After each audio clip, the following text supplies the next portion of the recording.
A special announcement before we start. A very warm welcome to newest patron Kenny, who has signed up to support the podcast at patreon.com/the Cult Vault. I hope you enjoy access to exclusive content and thank you so much for being here. As an entree to today's remastered interview with Helen Zuman, here is a short message from Scott Homan, former Jehovah's Witness and director of Witness Underground. Witness Underground is a feature documentary that won an award at a horror film fest. Within the confines of an elusive cult, a vibrant alternative music community thrived, deprogramming themselves through art. Powerful live performances punctuate tragic losses to beautifully illuminate shunning by Jehovah's Witnesses, completely cut off from their family and community. Witness Underground is the only documentary to humanize cult life and survival via self-expression. Musicians triumph over trauma from coerced shunning. Its invitation to explore the depths of loss, resilience, and self-empowerment through art. It's more than a film. It's our invitation to people to explore this experience, the depths of loss, resilience, and self-empowerment through art and music. The campaign's doing great, but we need you to make it all possible and get this film out into the world. Please check out our Kickstarter at witnessunderground.com. We have 8 days left. We're at 65%. If this is resonating with you, join this community. Check out witnessunderground.com. Get involved in a huge movement of change. Hello listeners, I am your speaker Casey, and as many of you may know, I am currently undertaking the Psychology of Coercive Control Master's course at Salford University. I hope that this course will make me more informed and better equipped for future projects and interviews on the podcast. In the meantime, I will be releasing renewed versions of older episodes with updates from previous guests. If you want to find out what I remember from the time of each interview and get in-depth updates from the guests, I've been writing blog posts as I go through older episodes and adding them to my website, cultvaultpodcast.com, which you can also find links to in the episode description. You can find links on my website for support on navigating recovery from cultic abuse, to learn more about how to help a loved one, or become more informed about the subject of cults and coercive control. My emails are still open, and I am carefully curating a list of guests to speak with once I am back to interviewing officially next year. You can find me at cultvaultpodcast@gmail.com if you'd like to get in touch. And now, on to today's updated episode. Hi Helen, and thank you so much for joining me today. Oh, thanks so much for having me. It's a pleasure to be here. I've been so excited to talk to you since we agreed to have this meeting. Would you like to start and just go ahead and introduce yourself and give everybody a little bit more information about what you're up to now and a little bit about your history? Sure. My name is Helen Zuman. I'm the author of Mating in Captivity, a memoir about my 5 years in a cult with a radical take on sex and relationships. I grew up in Brooklyn. I was actually born in London, but was only there for 4 months. I don't remember a thing. Grew up in Brooklyn, went to Harvard for college, spent 5 years at Zendik farm in North Carolina, did a bunch of traveling, ended up back in Brooklyn, and now I live in Beacon, New York, in the Hudson Valley with my husband. We have a homestead, a very modest homestead, but finally I have been able to realize my dream of growing my own food and becoming more self-reliant in a healthier way. That sounds absolutely fantastic. So let's get into it. I'm really excited to explore this a little bit more. So you talked about in the middle of your journey, spending time on Zendik farm, which is what we're going to talk a little bit about today. So how, when and why did you find yourself at Zendik farm? Well, I moved there in the fall of 1999, October 26th, 1999 to be precise. That was about 4.5 months after I had graduated from Harvard. Before I graduated, I received a $13,500 fellowship to explore intentional communities in the U.S., places that grew their own food, where there was a flourishing village life, interdependence beyond the nuclear family. So I had that grant money, and why I wanted to go on this exploration, well, I was searching for meaning and purpose and belonging. And when I graduated from Harvard, I looked around at all the paths my classmates were taking and all the things that it was respectable for someone like me to do, and I didn't see myself. I didn't see anything that made any sense to me.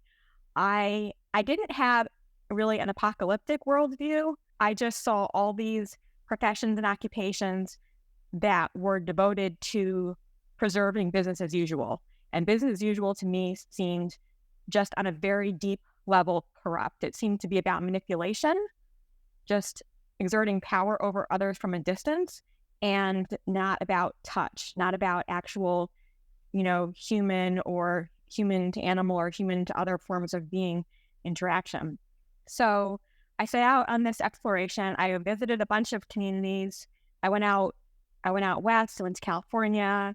I stayed at a place in Arizona that I had been before. I kind of hopped around a bit. And then I was back in New York, in Brooklyn, in the fall. I hadn't found a place to settle down, which is really what I wanted. And then I found Zendik Farm in the back of the communities directory, which is a book that is still in print. It gets updated periodically. This directory is also available on the web at ic.org, the website of the Foundation for Intentional Community. So I was looking at this book. I found the listing for Zendik. A bunch of things in the listing appealed to me. Like they said, they had the youngest average age of any community in the country, well, in the world, actually. And I had lived during my last year of college in this co-op house that was kind of bohemian. It was a place for the misfits. We cooked and cleaned for ourselves and stuff. And I had felt like I belonged there. And part of my quest had to do with finding a more permanent version of this camaraderie and this belonging. So that was attractive to me. They said that they had an apprenticeship program, meaning they had a way to deal with new people. They wanted new people, and that had not been true in other places that I had gone to. And also they said that they did a lot of farming, but also did a lot of art. And I had majored in art in college, and I had always been interested in writing. And so it seemed important to go to a place where I wouldn't have to set aside these very important parts of myself in order to fill these gaps in my practical education. So that was what attracted me initially. And then I checked out their website. The website was very primitive. This was only 1999, but there was an essay on there called The Big Lie, which was about how everyone is lying all the time. And I was like, fuck yeah, that is so true. I had just seen the movie The Matrix, and I was like, yep, living in the Matrix. This is my way out. So then I called Zendik on the phone, talked to a member who lived there, asked him questions, got sort of hazy answers, but I didn't know to question that. And then I got on a bus from New York City to Hendersonville, North Carolina, planning to just stay for a couple weeks and check it out. So you're in this transitional period, not sure where you're going to go or where you're going to end up, and ask all these life questions. When you phone Zendik and you speak to somebody and they're giving you these vague answers, at this stage maybe appeals to you, what sounds good to you, and being able to grow your own food and do music at the same time and do art and do all of these creative things, that sounds like perfect for you. Yeah, it sounded very good. And one example of a question I asked that I got a hazy answer to was, how does work work? Like, who's responsible for what? And I was told, well, nobody has a 9-to-5 job here. We all just do what needs to get done. So it was framed in terms of a rebuke, business as usual. Like, out here we're cool kids and we just do our own thing and we're not hide down like with other people. Now I would ask, like, okay, but can you be more specific? At the time I was like, sounds good to me. When you get to Zendik, what is your first impression? So when I first arrived, I was given a tour of the property. It was pretty primitive there at the time. The farm had just moved from Florida to North Carolina earlier that year. In their terms, it was still pioneer times. There was a lot of building going on. The living conditions were pretty basic. So walking around the property, I mean, I'm guessing that it would have really felt very primitive to me. The place I was shown where I was going to sleep, it was in the loft of the horse barn, and it was kind of like indoor camping more than an actual dormitory. Really, there was no insulation; it was just this barn. I was sleeping in an insulated box in the back of this loft with the other new people, all of whom were men, which was kind of shocking and strange to me. so that was part of my initial impression was like, okay, I'm sleeping in a room with all these guys who I have never met before. That is interesting. I was immediately struck by the people, just by how confident and intelligent and practically skilled they seemed to be. I was new here, and and there were just all these people who really seemed to know what they were about and what they were doing, and they were mostly, as advertised, young and quite attractive as well, especially the guys. So that was exciting. So you've arrived and you've seen all of these attractive men, and you're going to be bunking in the same room as all of these men. Where is everybody else at this point? Yeah, just one caveat. Most of the new guys were not attractive. Just saying. So I wasn't all excited about that, but okay. So, there were a few dozen more bunks in the main part of the horse barn. Most of the rank and file Zendik men were sleeping in the horse barn, along with at least one woman who was also fairly new, not as new as me, but fairly new. Then there were a bunch of women who were sleeping upstairs in the farmhouse. The farmhouse was sort of the nerve center. Well, in a way, it was the nerve center of the farm. It wasn't really the headquarters, because that was the mobile, which was up the hill from the farmhouse. That's where Errol, the leader, and her people lived. So that was sort of central command, the mobile.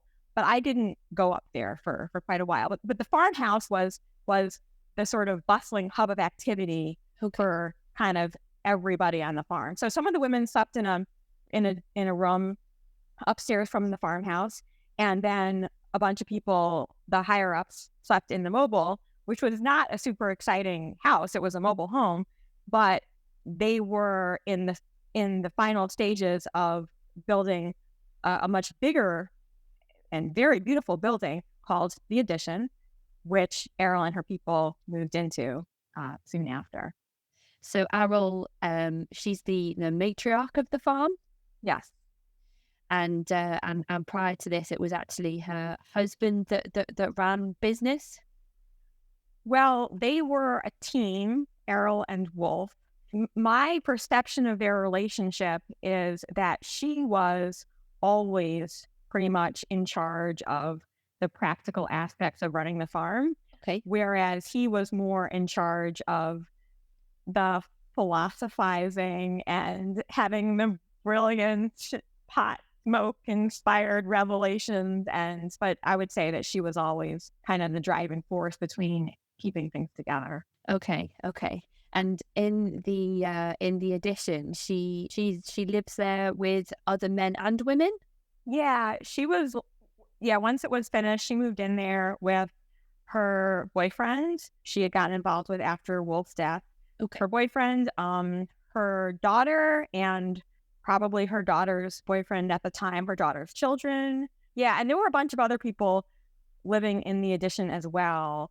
Basically, anyone in the inner circle lived in the Addition, some of whom were related to Errol and some of whom were not. Okay. And Swan is the biological daughter of Errol and Wolf. Yes. Okay. So you're in the barn with all of the newbies, and you're hoping to move into the farmhouse. Well, I just wanted to move into the room with the women. I just felt kind of exiled in my little insulated box with the guys. I think isolating the new people was purposeful because it gave us something to strive towards, but it also made sense. I mean, you have these random people showing up who you know very little about. Why not put them all in one place? You wouldn't necessarily want them sleeping right next to people you already know. So in that way, I think it kind of made sense. When I was reading your book, I realized that there were other ways that they did segregate the newbies as well. And one of those was through your eating utensils. Yeah. So when I arrived in the evening. So the first meal I had there was dinner. And before I was able to get my food, I was told that I would be on quarantine for 10 days, which meant that I couldn't help wash the dishes or cook, and that I couldn't use the utensils and plates and stuff that other people use. So I had to pick out a bowl and a plate and a knife and a fork and a spoon, put my name on each of those with masking tape. And that's what I would use for the next 10 days. And I remember thinking this was weird because I had been to a bunch of other places where people ate communally, and none of them had this practice. So I felt just a little bit like a leper. But it's explained to you in a way that is rationalized and makes sense? Yes. Yeah, I was told this is how we do things because we live so close to each other. Any bugs anyone brings with them are liable to spread really quickly. So this is just our policy. And all of the food and drink that you have there, it's all grown on the farm and it's all from the property? No, we did have big gardens and we did grow a lot of food, fruits and vegetables. We also had a herd of about 60 goats. So we had a lot of goat milk. Eventually we got cows and we had cow milk as well. But we ordered lots of food in bulk from distributors. The food bills were probably, upwards of $1,000 a week. So we absolutely were not self-sufficient in terms of food.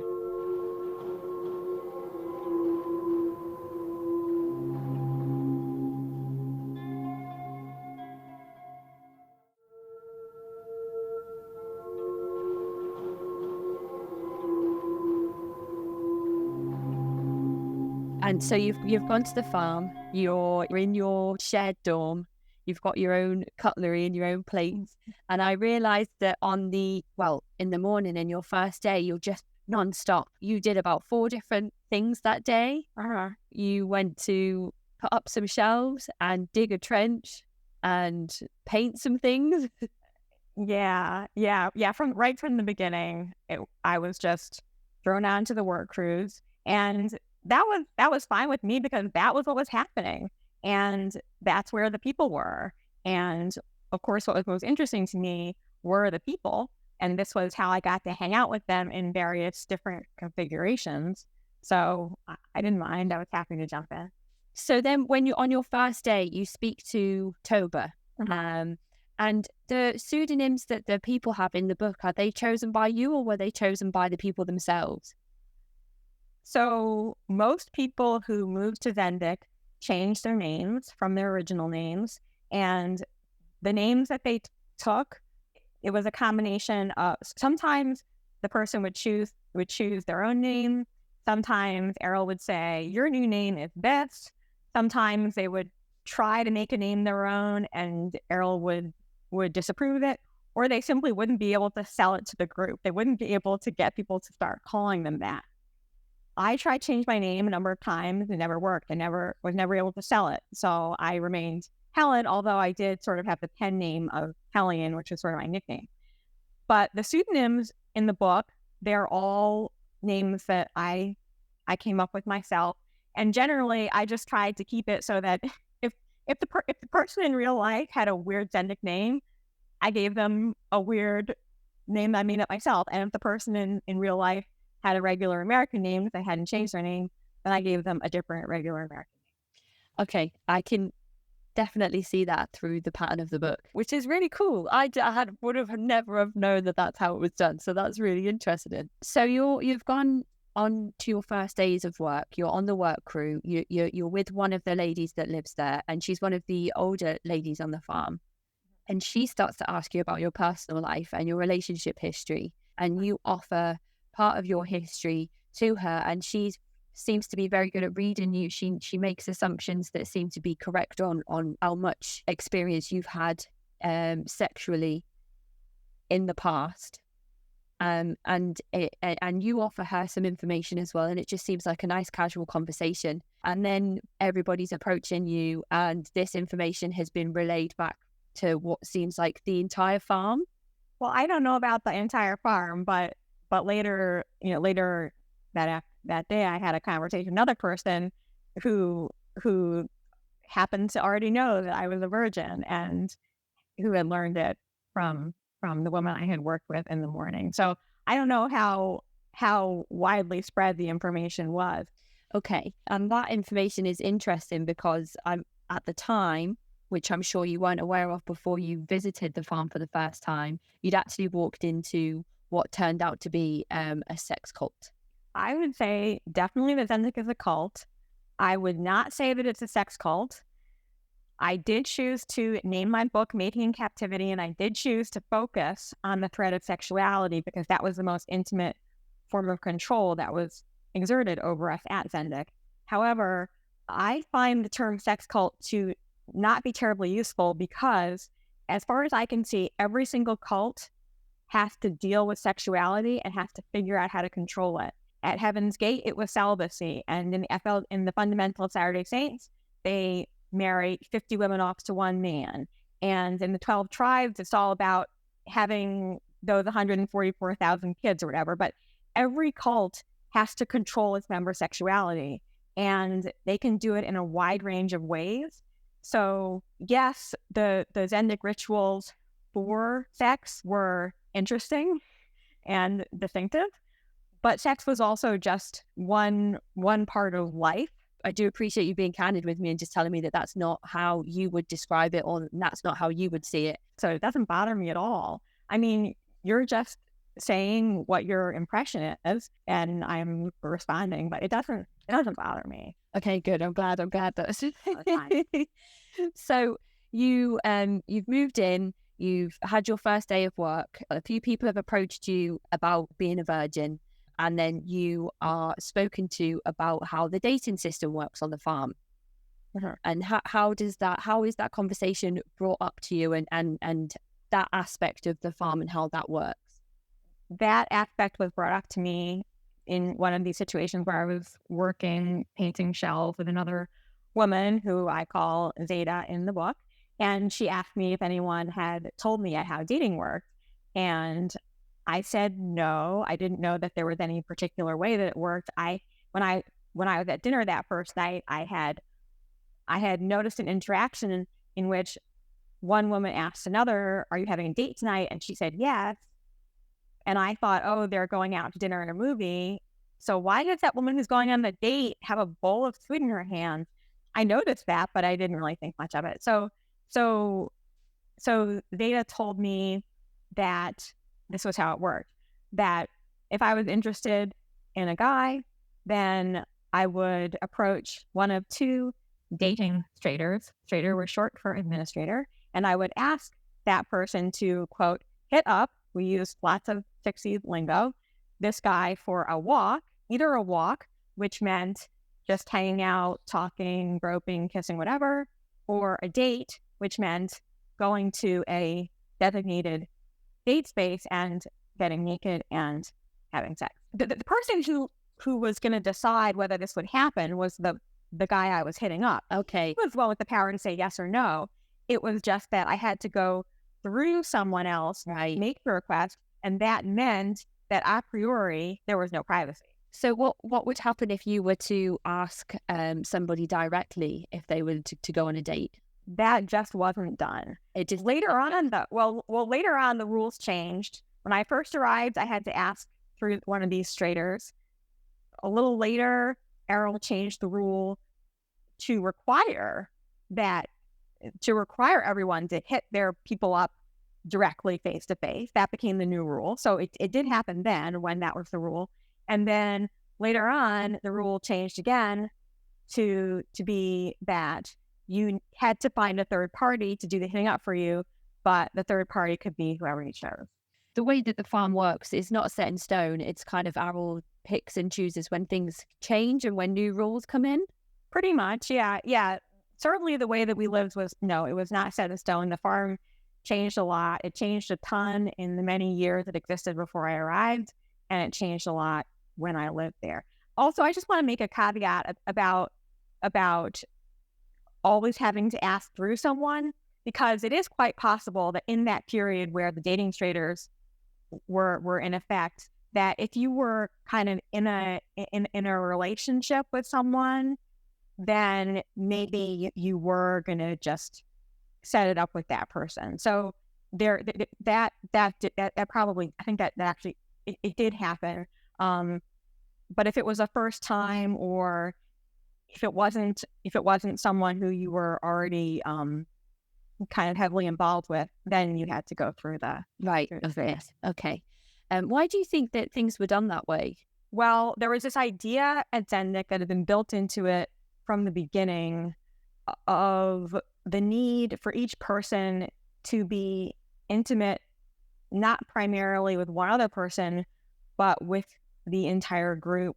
So even though I was going on dates with just one person at a time, the experience of setting up the date, making the arrangements was not private, was knowable to anyone who cared to find out. And I think it was that way partly because if you don't have privacy, if you can't just do what you want when you want, and people are watching you, then there are more opportunities for intervention, for control. It created this feeling that your sexuality doesn't belong to you. Okay. And this sort of notion of not having a relationship with one person but having a relationship with everybody was part of the philosophy that Wolf was selling to Zendik. Yeah, he saw the couple as kind of a unit formed for defense against the death culture, which was what Zendik called the outside world. And so his idea was to create a group where everyone was cooperating with each other such that everybody had support and didn't need to pair up for mutual defense. The end goal of the Zendik dream was to take over the entire world and create this world where everyone lived the way we did, and so there was no one to fight against. This is the death culture that Wolf Zendik talks about so much in his speeches and videos that I've watched on the internet. He is a very charismatic guy. Really? I think me and my partner watched one of his speeches together, and my partner summed it up perfectly when he said he's saying a lot, but he's not really saying anything at all. Yeah, I think some people respond to him really well and think he's awesome. And other people are like, wow, he just smoked way too much pot. When you first arrived at Zendik, were you aware of this philosophy that the farm had, or was that introduced to you over a period of time whilst you were living in this communal space? I wasn't aware of the Zendik philosophy before I arrived, except for that essay I mentioned about the big lie. I really wasn't aware of it. Many people came to Zendik after getting a Zendik magazine on the street. We went out and sold our magazines on the street to make money, but I didn't find Zendik that way. So I didn't see the magazine until I was in a car on the way to the farm. And very early on, very soon after I arrived, I started hearing people talk about how they were starting a revolution. And I was like, well, what kind of revolution? Because you guys listen to heavy metal music, and that doesn't seem very revolutionary to me. That seems pretty mainstream and sold out. But over time, I got used to that idea. We also, when I was new, we had about weekly philosophy classes where someone who'd been there for a few years would give us copies of essays. Well, essays that Wolf had written. Often these essays weren't really essays. They were just transcriptions of talks, but we called them essays. And so we would dive into one of these essays and talk about the concepts and so on. But no, I didn't really know much. I don't know that I knew that Zendik had a philosophy before I arrived. It didn't bother me that Zendik said they were starting a revolution. Like I said, I originally had my doubts about whether that was true or not, but it made sense to me on a basic level because I did feel like the world was really fucked up in a really fundamental way that most people were not willing or able to recognize. So when the Zendik said they were starting this new culture that was going to change everything, that was going to replace lying and competition with honesty and cooperation, and replace the nuclear family with this tribal way of life, I was like, heck yeah. I was all about digging into the basics of day-to-day life and radically revising those. And the Zendiks did seem to be doing that.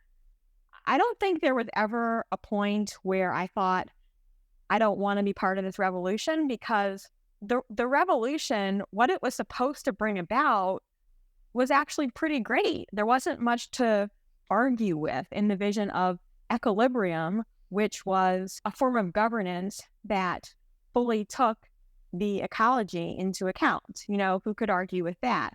Also, when I was out on the street selling magazines and music and CDs and music and bumper stickers and t-shirts, I would, like you mentioned, get these questions about what's the revolution. And I kind of had to make it my own. And I would say, well, it's a revolution for truth and beauty and creativity and all these things, just pulling in my own dream of a utopian reality. And the Zendik revolution was kind of undefined enough that I could do that. When you go out into the streets and you are selling all of this material, you called it your ammo? Yeah, we called it our ammo. We were going out into the death culture, which was a war zone, and we were firing our ammo into the crowd. Go into a community that is saying, we don't have to worry about competition anymore. We don't have to worry about cosmetics and the way that we look, going to the gym and worrying about social media. We're disconnected from all of that stuff. And I think that sounds incredibly appealing to people in this day and age. And this lockdown is definitely not helpful. Oh, yeah. Yeah, I feel like I'm getting more and more socially retarded every day. Absolutely. So when somebody says to you, we're going to fight the death culture, we're going to fight this competition, and we're going to live peacefully and start this revolution, that sounds ideal to me. And, I'm sure that my lifestyle and my life and upbringing has been completely different to yours and your experience of living in America. So when does it become something that you no longer want to be a part of or can be a part of? And how does it go from being somewhere that you really want to be to somewhere that's not good for you anymore? Well, that took quite a long time. I mean, as far as being a place that wasn't good for me, it probably stopped being a place that was good for me, I don't know, within a year or a few months. But it took me a really long time to realize that. And I didn't even realize that at the time that I physically left the farm. I was kicked out of the farm. I was expelled. At the time I was expelled, I was still a true believer. I felt like this was the only worthwhile thing I could do with my life, and like I was losing everything.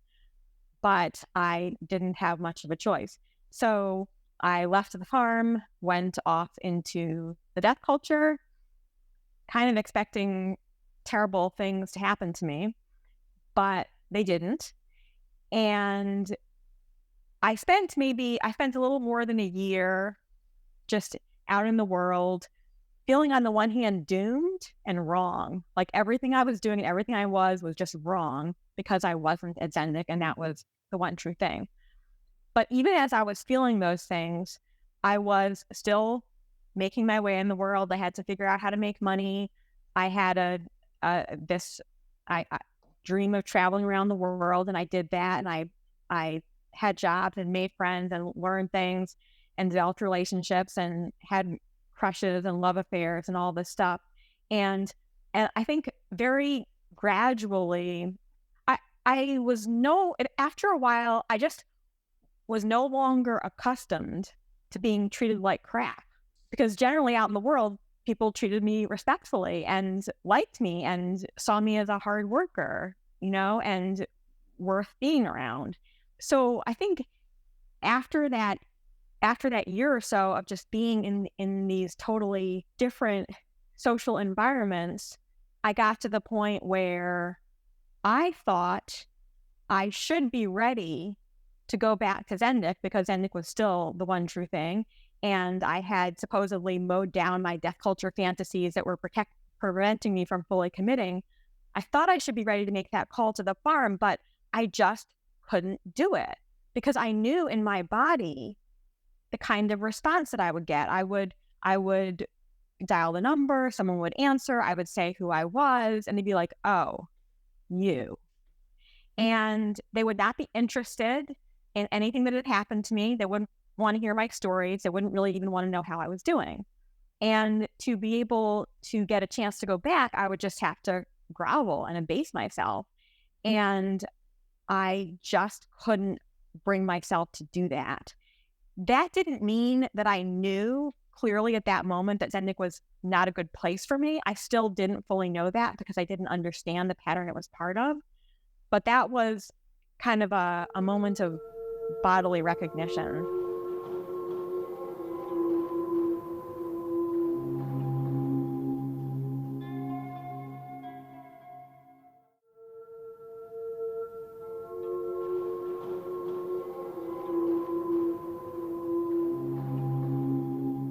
When I was reading the book and I read the line when they tell you that you should leave and you say, "I think you're right," I was so relieved that you'd finally agreed with them. I was like, yeah, I think I'm going to go. And I was like, yes, you left at one point and you went back. And I was thinking, hopefully. Yeah, I've heard other people say about the part where I leave and come back, and they wrote "no" in the margin. It's just thinking, oh, we're only halfway through and she's left. And then, oh, no, she's go back. So you mentioned before that 1,000 a week roughly for food, and there's around 40 members on the farm. Well, the population changed. When I first arrived, it was, I think, around 60, went up to around 70, and then fell steadily for a number of years, and it was about 35 by the time I left. We had a variety of different selling locations. One thing we would do is just go to a busy street corner in a city. Often we would choose the street corners where the wealthier people would go, like to shop.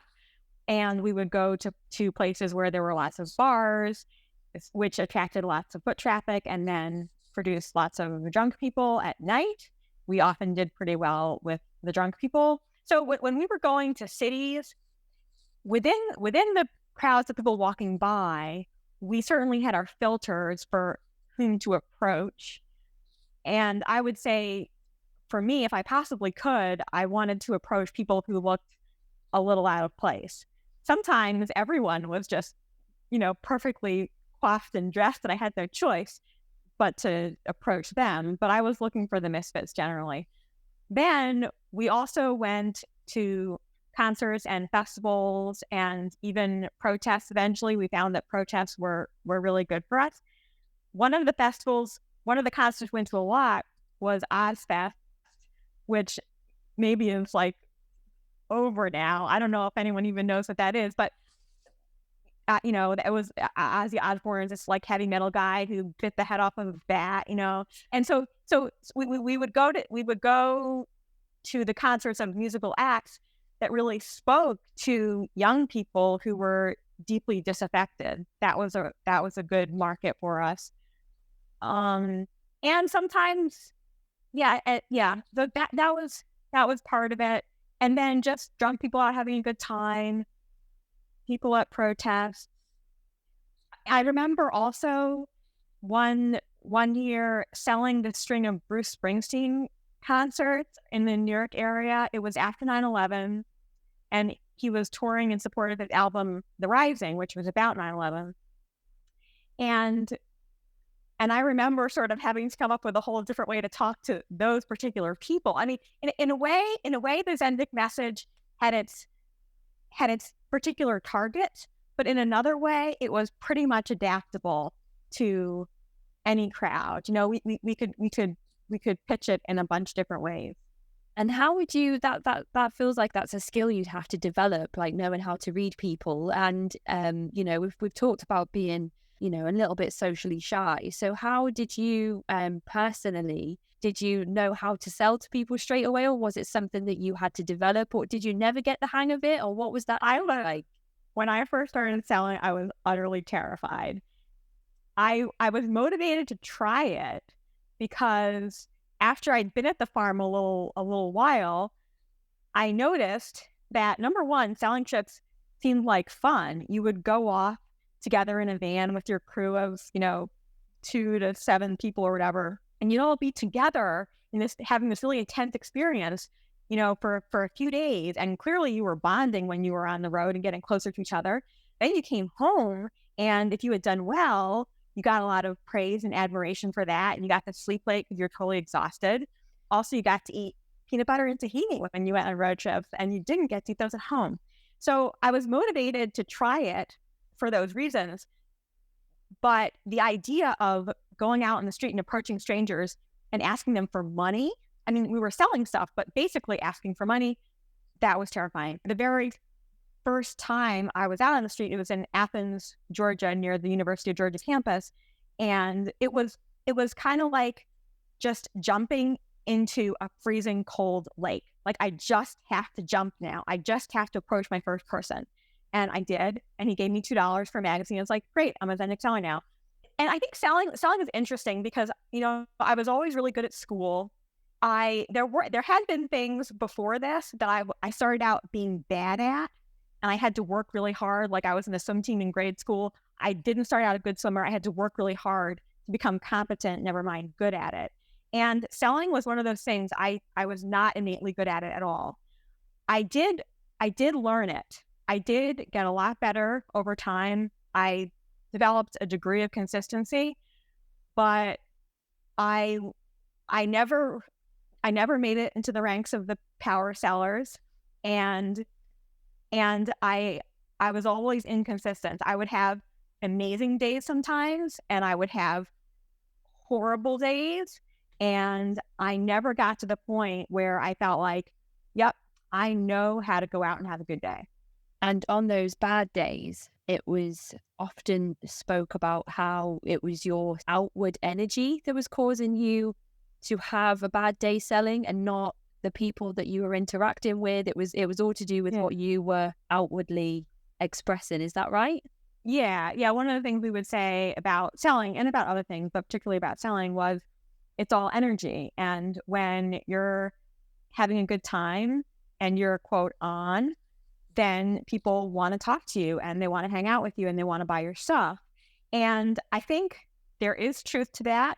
I did experience that myself, that I would be out selling, I'd be having a terrible time, some internal switch would happen inside me, and suddenly I was doing well. However, that's not the only thing. My husband happens to be a pedicab driver in New York City.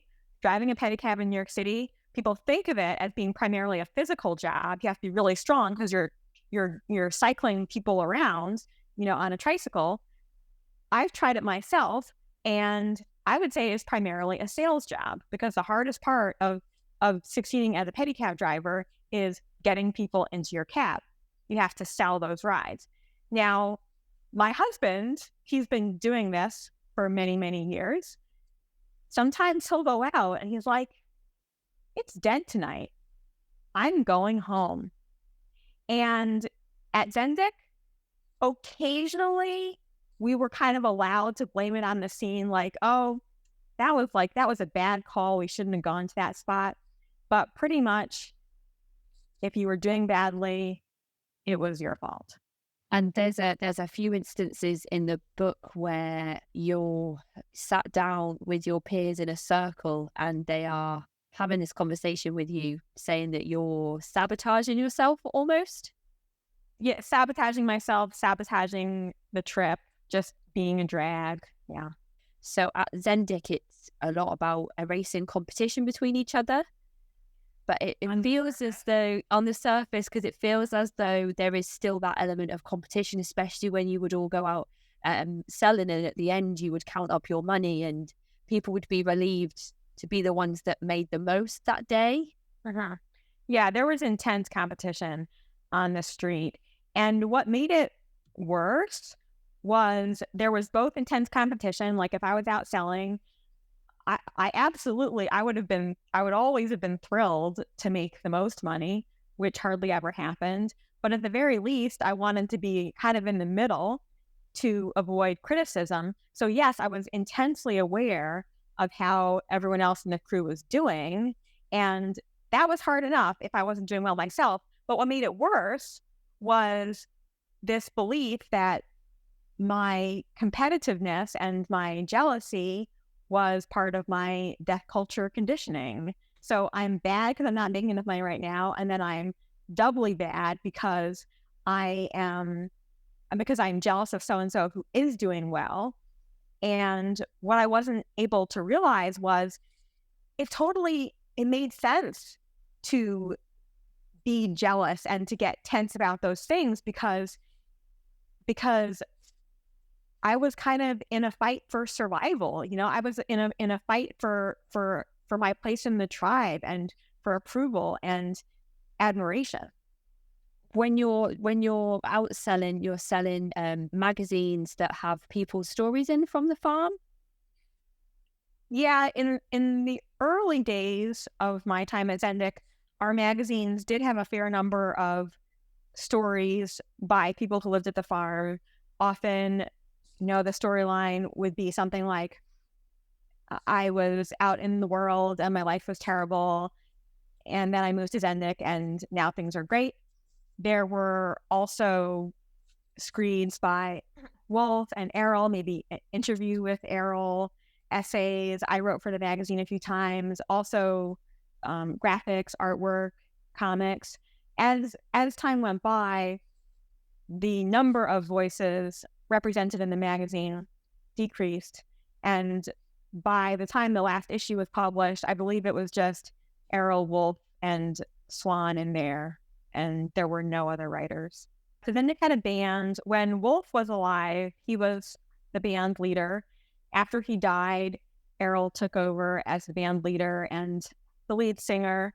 She didn't have any musical training. Some of the other band members did, and they were incredibly talented musicians. And they kind of carried the music to the extent that it was carried. The music was also all improvised, including the lyrics, and that's very hard to do. So, but when I lived at the farm, I believed that only Zendik music was pure. So, and I just didn't like it. I mean, I liked country music. I liked music that had a story to it. I love country music. Right. Yeah. And so I listened to the Zendik music. I'm like, I just don't get this at all. But I really wanted to like it because if I liked it, I could sell more of it. And over time, through exposure, I did develop my more favored tracks. And also every time a new album came out, we would gather in the living room to listen to it. And I knew that I was supposed to like it. And I was supposed to say something nice to Errol about it. And if I didn't, that was bad. So I trained myself over time to kind of admire the music. And I never liked it. And did you listen to any other radio, or was this all seen as part of the death culture? Possibly. I think when we were on road trips, maybe sometimes we listened to the radio in the vehicles. At the farm, I don't remember ever listening to the radio, but we did listen to popular music just, while doing cleanups or cooking meals or on work crews. Yeah, we did listen to other music. But there was a very firm delineation, like this music is crap, but we're listening to it because it helps us get our work done, and then this other music is art. It wasn't that black and white. There were some musicians who Errol admired, like Nina Simone and Grace Slick, and there were some approved musicians, but still my basic feeling was Zendik music is pure and everything else is just a little bit dangerous. We didn't read the newspaper. We weren't getting news on the internet. Errol read the newspaper, but we didn't. And we had a library. The library was not very inspiring. it's possible I could have had access to the library, to books from the library, but it would have been difficult. It wasn't something like, hey, do you want a library book? I couldn't just get books. I hardly read anything when I lived at the farm. As far as other forms of control, so eating was an interesting thing at Zendik.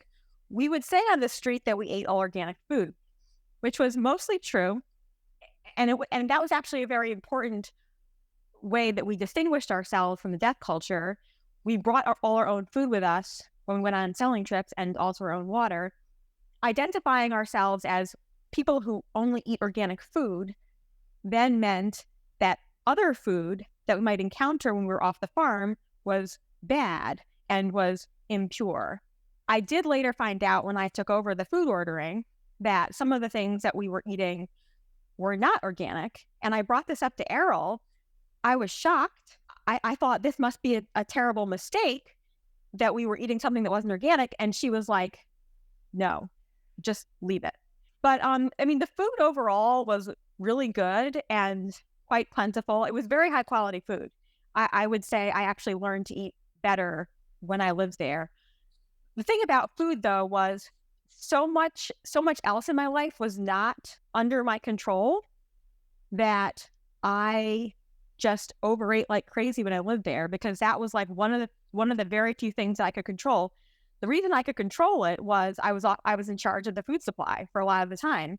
And I mentioned the peanut butter and tahini being controlled substances. At one point in the farm's history, each week, every member got a ration of pot and peanut butter. So peanut butter had been controlled for a long time. And in the big walk-in cooler where most of our food was stored, there was a 55-gallon drum in the back corner of this walk-in with a lid on it and a lock. And in that barrel was kept the peanuts, the dates, the raisins, any other dried fruit we had. That was kept under lock and key. And this barrel had lots of dents in it, and the lid was severely bent because people had gone in there and like pulled it apart so they could stick their hands in and get a fix of sugar. Who had the key?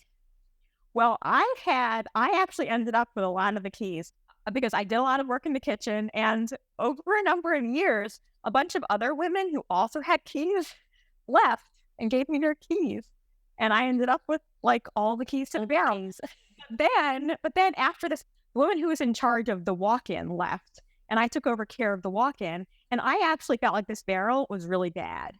And I got permission from Errol to get rid of the barrel and kind of make it so all the food was stored in a way that simply made sense. Because I could feel like all the hiding and the deception that was going into our food supply because of this lack of individual agency and individual control, and also because there was a hierarchy in relation to food, that Errol and her circle got to eat certain things that the rest of us didn't get to eat.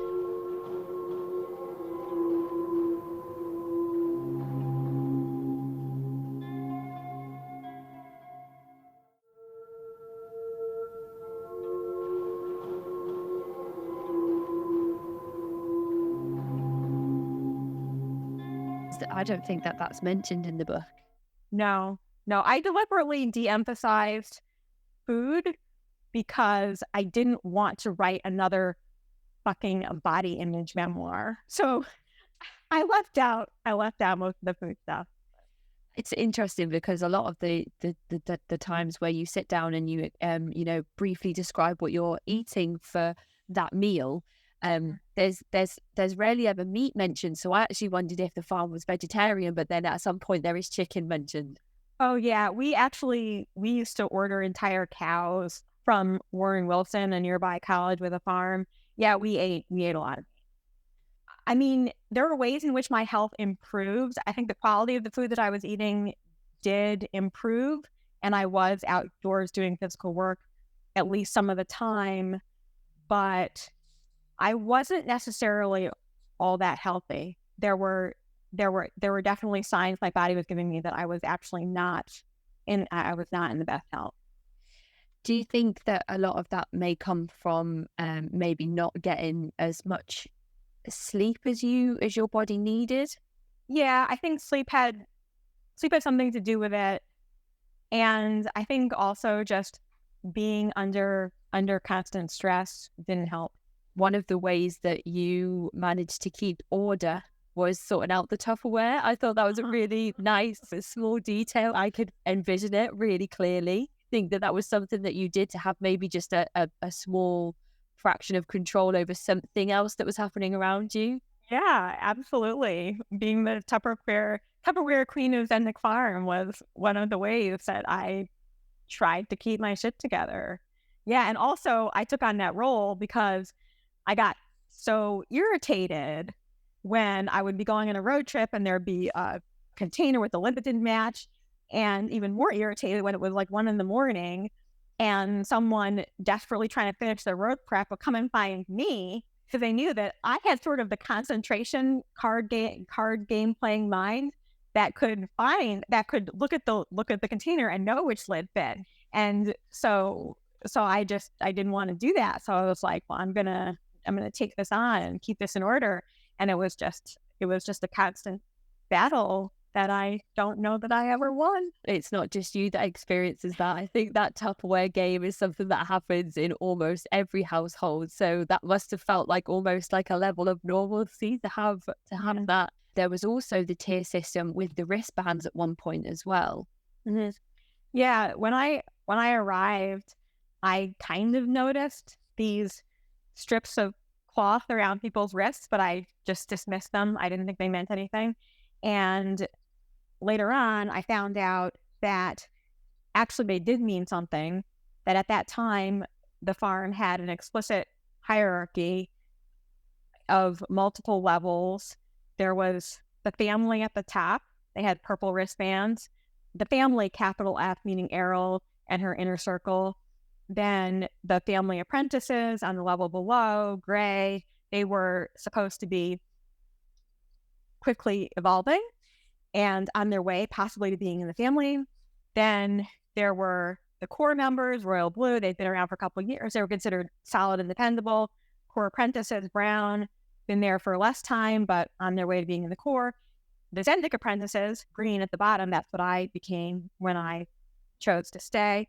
And then the family warriors with pink wristbands over on the side of the evolutionary pyramid. They'd been around for a while, but they weren't really evolving.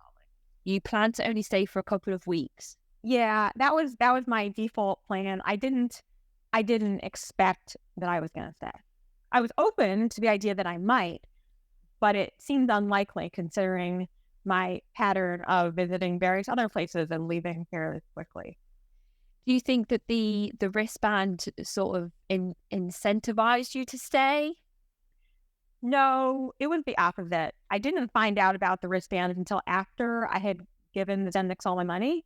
And I was actually really upset when I found out about them because I felt like I had spent my entire life in school being rated and ranked and numerically valued. And I thought that at Zendik it was going to be different.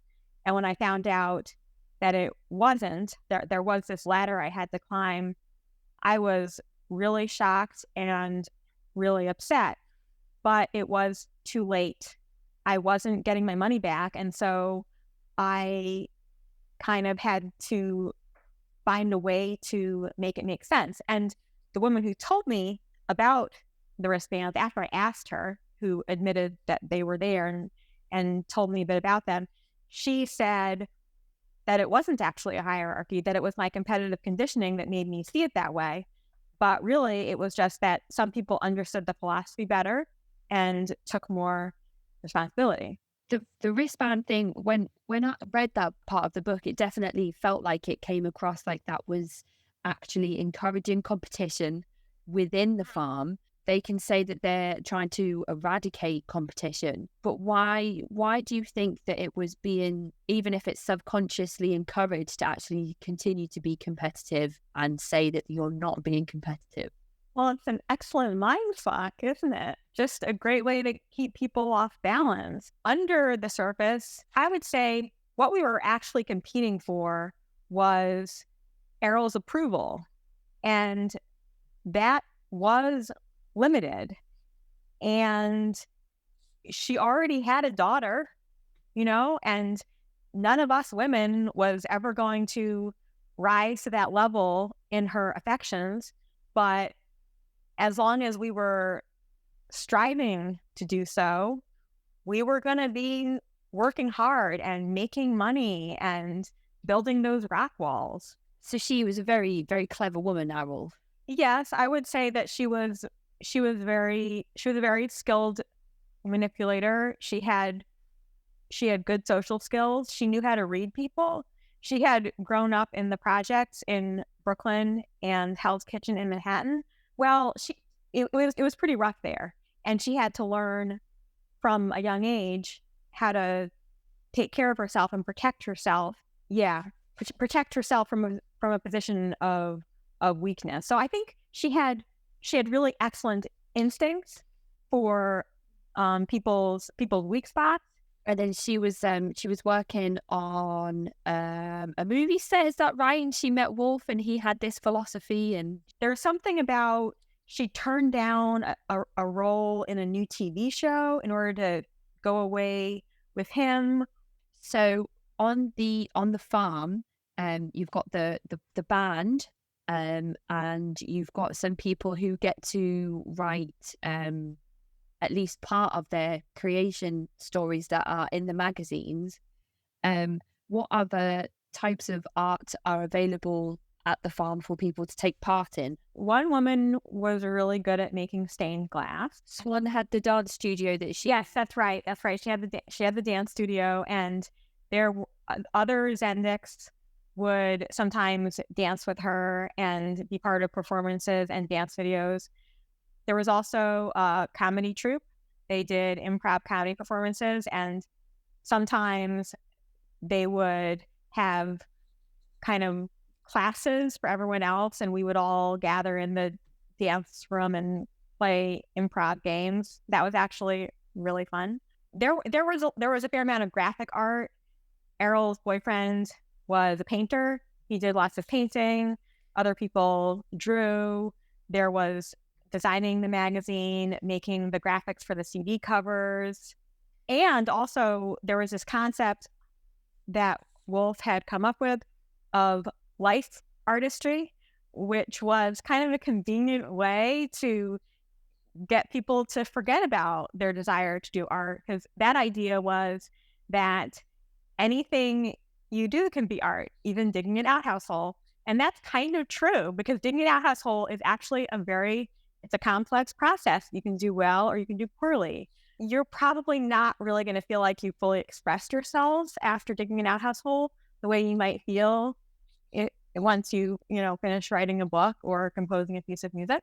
I mean, something interesting about my path with art was when I was in college, I mostly made things in 3 dimensions, like installations, and I often used like mass-produced materials like balloons or trash bags or toilet paper or chewing gum. And towards the end of my time in school, it dawned on me that all these things I made they were beautiful, but when their time was up, the maintenance men in the visual arts building would come through with their dumpsters and take it all to the landfill. And I had in the summer times during college, I worked at a resort in the Sawtooth Mountains in Idaho, and I was so struck by the beauty of that place. And towards the end of my time in college, I put together the fact that there was human-created beauty, which often ended up in a landfill, and there was natural beauty, which was unmatchable. So in a way, when I left college, I was sort of done with visual art in the way I had been doing it. I didn't want to fill up dumpsters anymore. And so I didn't really miss doing that kind of thing, although I did eventually bring my professional grade balloon inflator to the farm. And I did once do an experiment, sort of mini art project involving fishing line. But I was kind of okay with being done with that part of it. What really mattered to me, though, as an artist, and I think something that had always really mattered to me, but I hadn't known how to deal with it, was writing. At Zendik, I did have, like I said, some things published in the magazine, but I was mostly just shoving tiny bouts of writing into the interstices of my very busy days, just, half an hour here, whatever, or late at night or something. And in the same way that Zendik was all about the improvised music, it was also all about not necessarily improvised writing, but about like the first draft. And if you were really honest, your writing was going to be good. And if you were not being honest, it was going to be bad. So there wasn't much room for really developing the craft of writing. And Errol was my primary reader and my only editor. She was the one who decided if what I wrote was good or not. And she didn't really know much about writing. So I did get to write. And some of the things that I wrote when I lived there, I would say are kind of okay, but I didn't get to develop as a writer.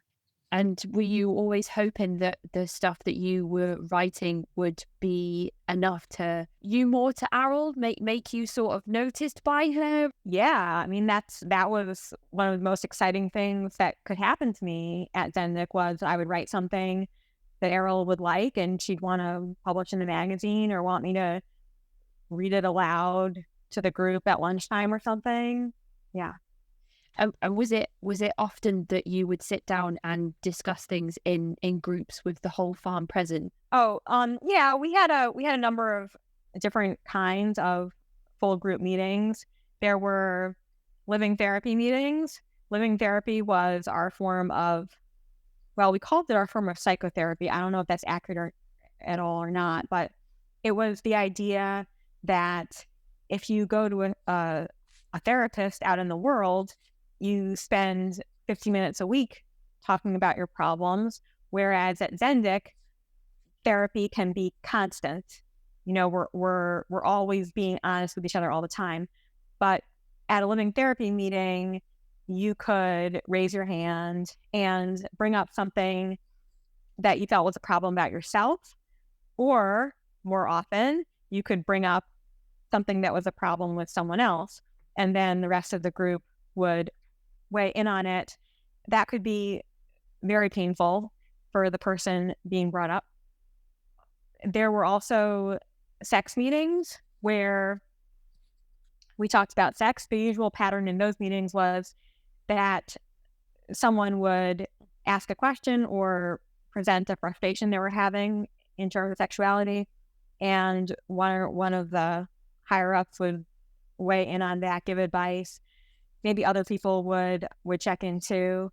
And then there were other times when there were just impromptu meetings, like something big happened, everybody to the farmhouse now. And then we had logistical meetings, like we had selling meetings to figure out who was going to go on which trip. With these group talks, were they something that you adjusted to and got used to, or were they always something that felt uncomfortable and just not natural? Well, when I first arrived, I was really eager to evolve and get input. Input was our term for criticism. I really wanted someone to bring me up at a living therapy meeting, because to me, that meant I was being noticed. It meant people cared enough to pay attention to how I was fucking up. So that was my experience in the beginning. As I would say, often when these meetings happened, I would feel a measure of excitement because something interesting could come up, or maybe I had a problem that I wanted to present to the group, and I expected to get a good answer that was really going to move me forward. Of course, the couple times the meeting, well, might have been more than a couple times, but the times when the meeting was about me, those were just times of pure dread. That was just incredibly rough. And there's a point in one of these meetings where your name is called out and you are spoken about by several members of the group who accuse you of being competitive and being the reason for the selling trips being unsuccessful. You were saying that you were sorry, but actually in your head you knew that they were tears of anger and you were angry at this position of not having any power at this moment. Well, I think at the time it happened, I didn't know I was angry. I was just involuntarily crying because that was the only thing I could do. And it was only later, I didn't actually crack the code of my crying until after I left Zendik. When I lived at Zendik, I cried uncontrollably so many times. And I make a distinction between those tears of rage and helplessness and the tears of grief and sorrow. But after I left the farm, well, it wasn't really after I left the farm. It was after I mentally, emotionally, fully liberated myself from the farm. I just stopped crying in that way. And that's how I knew how to decipher those crying bouts I had at the farm. So I was no longer helpless and I didn't cry that way. And that enabled me to understand what I was doing. And that turned out to be really useful to me just in my life as a whole to understand what that kind of crying means, because since leaving Zendik, I have had other experiences of crying in that way. And I know that when I'm crying in that way, I have surrendered my sovereignty in some way, and I had better find out what that is. And often when something is really bugging me and I've done something to betray myself, I know, or just when something's wrong, I know that I will know that the problem has been solved when I stop crying. It's really great that you're able to distinguish those things now and realize that when the problem is sorted, you will be able to stop crying and not feel this dread anymore. The farm makes money by selling its CDs and magazines. It also gets a lot of its money from the members that join the farm. So you talk about a lot of people accruing credit card debt that the farm never intends to repay. And you yourself actually used the money that you were given after your degree to the farm. So talk us through a little bit how that decision came about and why you decided to do this. Yeah, so the grant was $13,500. By the time I arrived, I had spent very little of it. I had slept in ditches sometimes and eaten trail mix because I didn't want to spend the money badly. It was a big deal for me to have this much. I had never had anything close to this much money. So I was really concerned about doing the right thing with it. So when I arrived, first I handed over $300 as what they called my seriousness fee or my apprenticeship fee. Just, that kind of, it made sense because you don't want people just showing up and freeloading. You want to know that someone cares enough about taking part in the group to be willing to fork over some cash. So I did that, and, not necessarily thinking I was going to stay there. Then over the next couple of weeks, people kept asking me if I was going to stay and indicating that they would be very excited if I did choose to stay. And from the time that I arrived, I didn't drive. I didn't know how to drive. I didn't have a vehicle. From the time I arrived, I was just with the Zendiks. I wasn't really talking to anyone else. I certainly wasn't interacting in person with anyone else. There was a telephone that I could use to call people, but it was in the farmhouse living room, in the busiest spot on the farm. So it was not easy to have a private conversation. So I was just immersed suddenly in this world where everyone believed that Zendik was the answer to all the world's problems and that this was the only way. And I really liked and admired these people. And I started to think, well, wouldn't it be amazing if I could just choose to stay here and kind of adopt these people as my extended family and become part of their tribe and learn to do all these cool things that they know how to do. And as I said, I was worried about spending the money wrong. So I thought, well, if I give it to them, they seem like they know what they're doing. They'll probably do a better job of spending it than I will. Also, I really wanted to belong. I wanted to kind of get closer in. And it seemed like maybe making this big donation, just handing over the money, would increase my credibility, increase my standing. And I had been hearing this line from the Zendiks that like this was the place. Like there wasn't a better place to go. There wasn't a reason to continue to explore because all the other people at all the other communes were just wasting their time. And I bought into that elitism. Like, yeah, I'm super smart. Like I found the place that's in the vanguard, you know? So that appealed to my egotism. I did have this streak in me of just wanting to be generous and wanting to give. And when I received a windfall, wanting to share it or pass it on, you know, and I grew up Catholic, and within Catholicism, there is a very strong strain of just going ahead and giving everything, just making a sacrifice and surrendering and knowing that you're doing a good thing and it will be okay. So about 2 weeks after I arrived, I told the Zendiks I would like to donate my money, and I did. And did it help you with your position at the farm at all?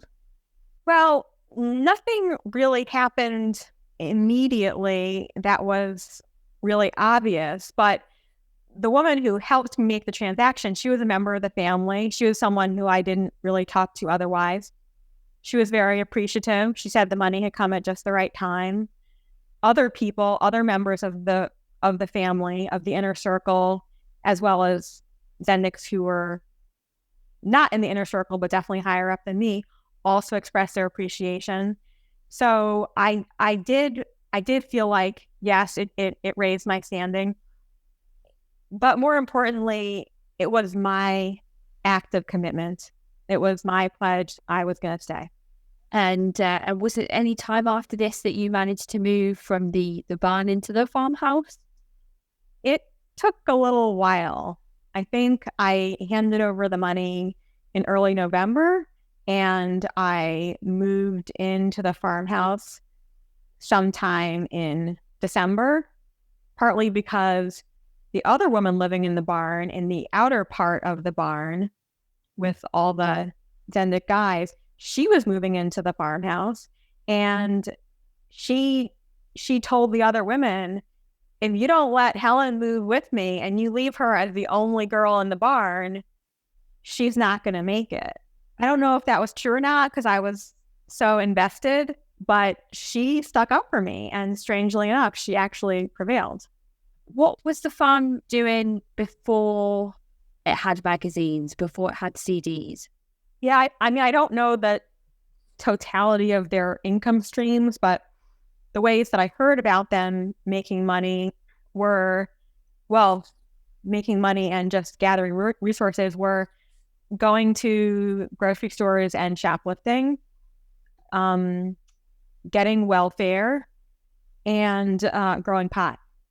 Oh, and also there was busking on the street. Like the Zendiks used to go to the boardwalk in Venice Beach in Los Angeles and set up a blanket and a banner, and Swan would dance and Wolf and the musicians would play music, and they would collect money that way.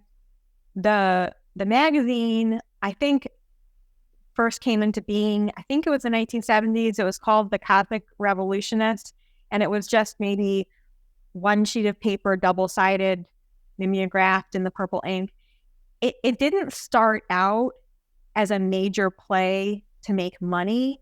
It more started out as a way for Zendiks to go out in the street and have a social life, to go meet people in a way that supported the revolution rather than detracting from it.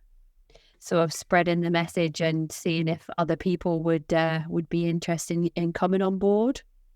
Yeah, and just a way to talk to people, who didn't live at the farm without selling out. The selling was certainly part of it. I had a terrible experience selling in Charleston.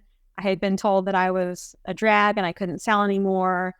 I had actually walked out of the center of Charleston towards the highway and gotten a ride with this guy who was like, "Do you want me to take you to the bus station?"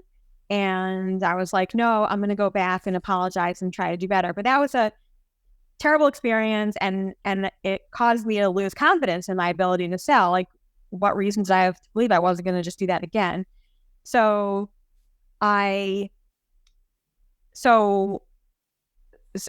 really afraid of selling again.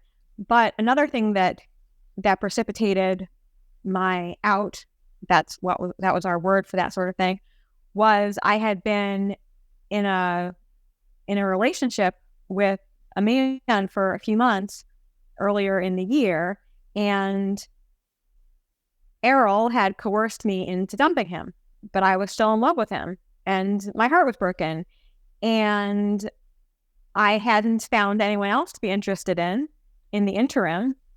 So I was selling and doing my work and so on and so on. But I felt like the spark had gone out of my life because I had lost this love.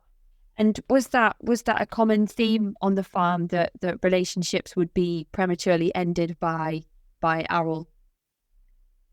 Yeah, I mean, either Errol would criticize the couple and tell them they were square and should go live in an apartment, or Fawn would do it, or somebody else, or the whole group would pile on.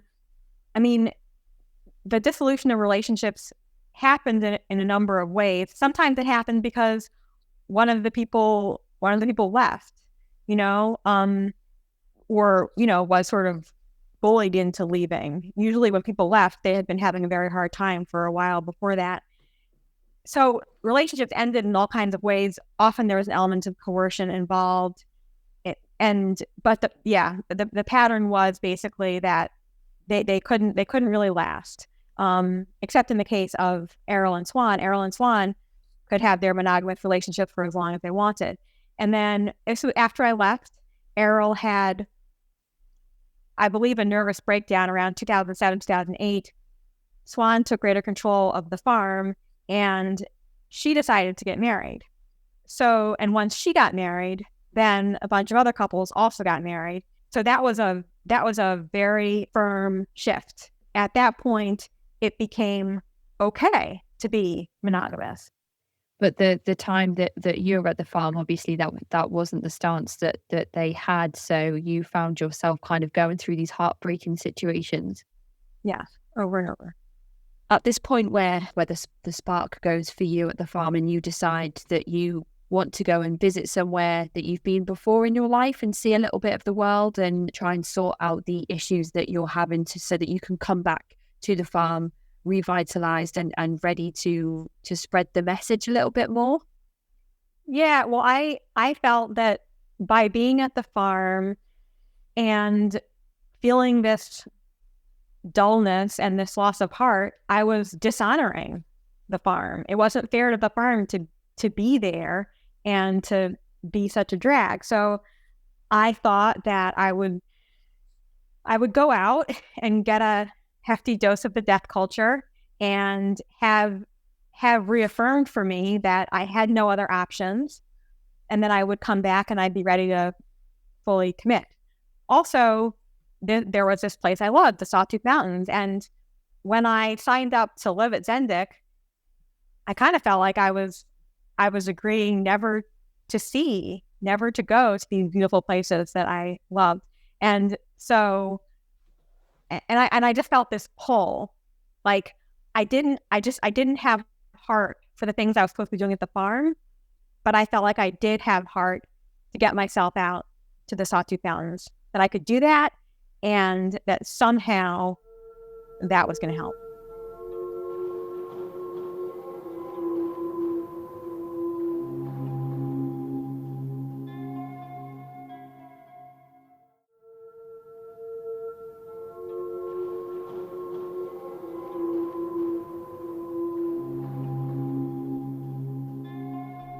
And you do manage to get there, and you do see the mountains, and you do have time there, and you reconnect with family members and old friends, and then you do decide to go back to the farm. And how is that? How did that feel? Sort of going and returning back there. Did the break help? Did you feel like you needed to return? And how did you feel when you did return? I did feel like I needed to return. I felt that the longer I stayed away from the farm, the weaker I was getting. I felt that the farm was the source of my strength, and I needed to get back there in a way in a sense to save my life. Towards the end of this 2-month out that I was on, I went to visit one of the communities that I had considered visiting before going to Zendik. I was on my way to visit that place. I had taken the bus from Idaho to Missouri, and since I had done tons of hitchhiking before, I thought, well, I'll just hitchhike the last 60 or so miles to this community. On that hitchhiking trip, I was sexually assaulted, and the story I told myself about that was it had happened because of my weakness, and that my weakness came from being separated from the farm. So to me, this was a sign that if I didn't go back to the farm as soon as I could, something worse was going to happen. And I also believed in this Zendik concept of psychic cause and effect, which meant that everything that happened to me, I had, quote, vibed into it. I had attracted all of it. So I believed I had attracted this assault in order to make it absolutely clear that going back to Zendik was a life or death proposition. So I did go back. I called Errol. I groveled. She said, okay, I could come back. And when I got there, I once again felt like a leper. You know, for example, I took the bus. My mother sent me money for a bus ticket. I took the bus to Spindale, North Carolina, and I had called the farm, and they knew when I was arriving, and I was told to call when I got to the bus station. So I called, and I was told, oh, just wait, someone will come pick you up. And then I called again, and so on and so on. And I ended up waiting for hours, and nobody came to get me.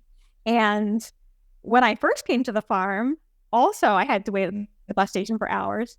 That first time, I didn't see it as a value judgment. But the second time, I knew I am being made to wait because I am worthless right now.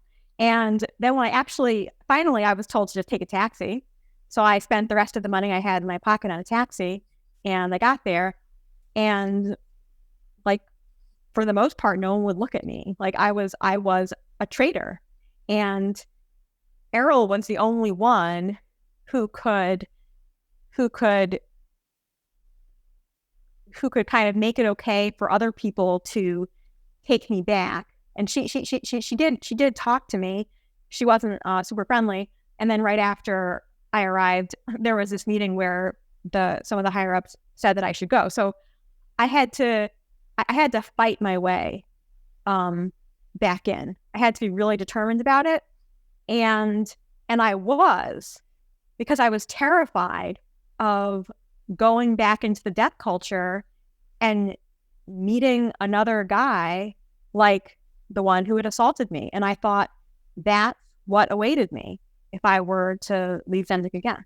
That part of the story was so difficult to read, and I felt as though there were some parts where like I was there with you, especially when people were just sitting you down to when you were waiting at the bus stop to be picked up, and it was really, those parts of the book were really difficult to read. Do you feel like this happened to anybody else? Was anybody else made to feel this way? Was it a recurring theme of sort of the worthlessness that people would feel in order to try and gain Errol's appreciation, or how did that work? Because it felt like it was just you on your own, and it was horrible. Well, I don't think this was peculiar to me. We all took turns in the doghouse, and we all took turns fighting our way out. That was part of the deal.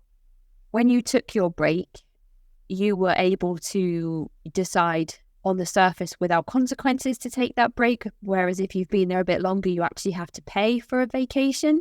When I first went out, after I'd only been at the farm for a few months, I went back to Brooklyn to see my mother for a few days. That out did not have consequences. That was considered okay because I was new.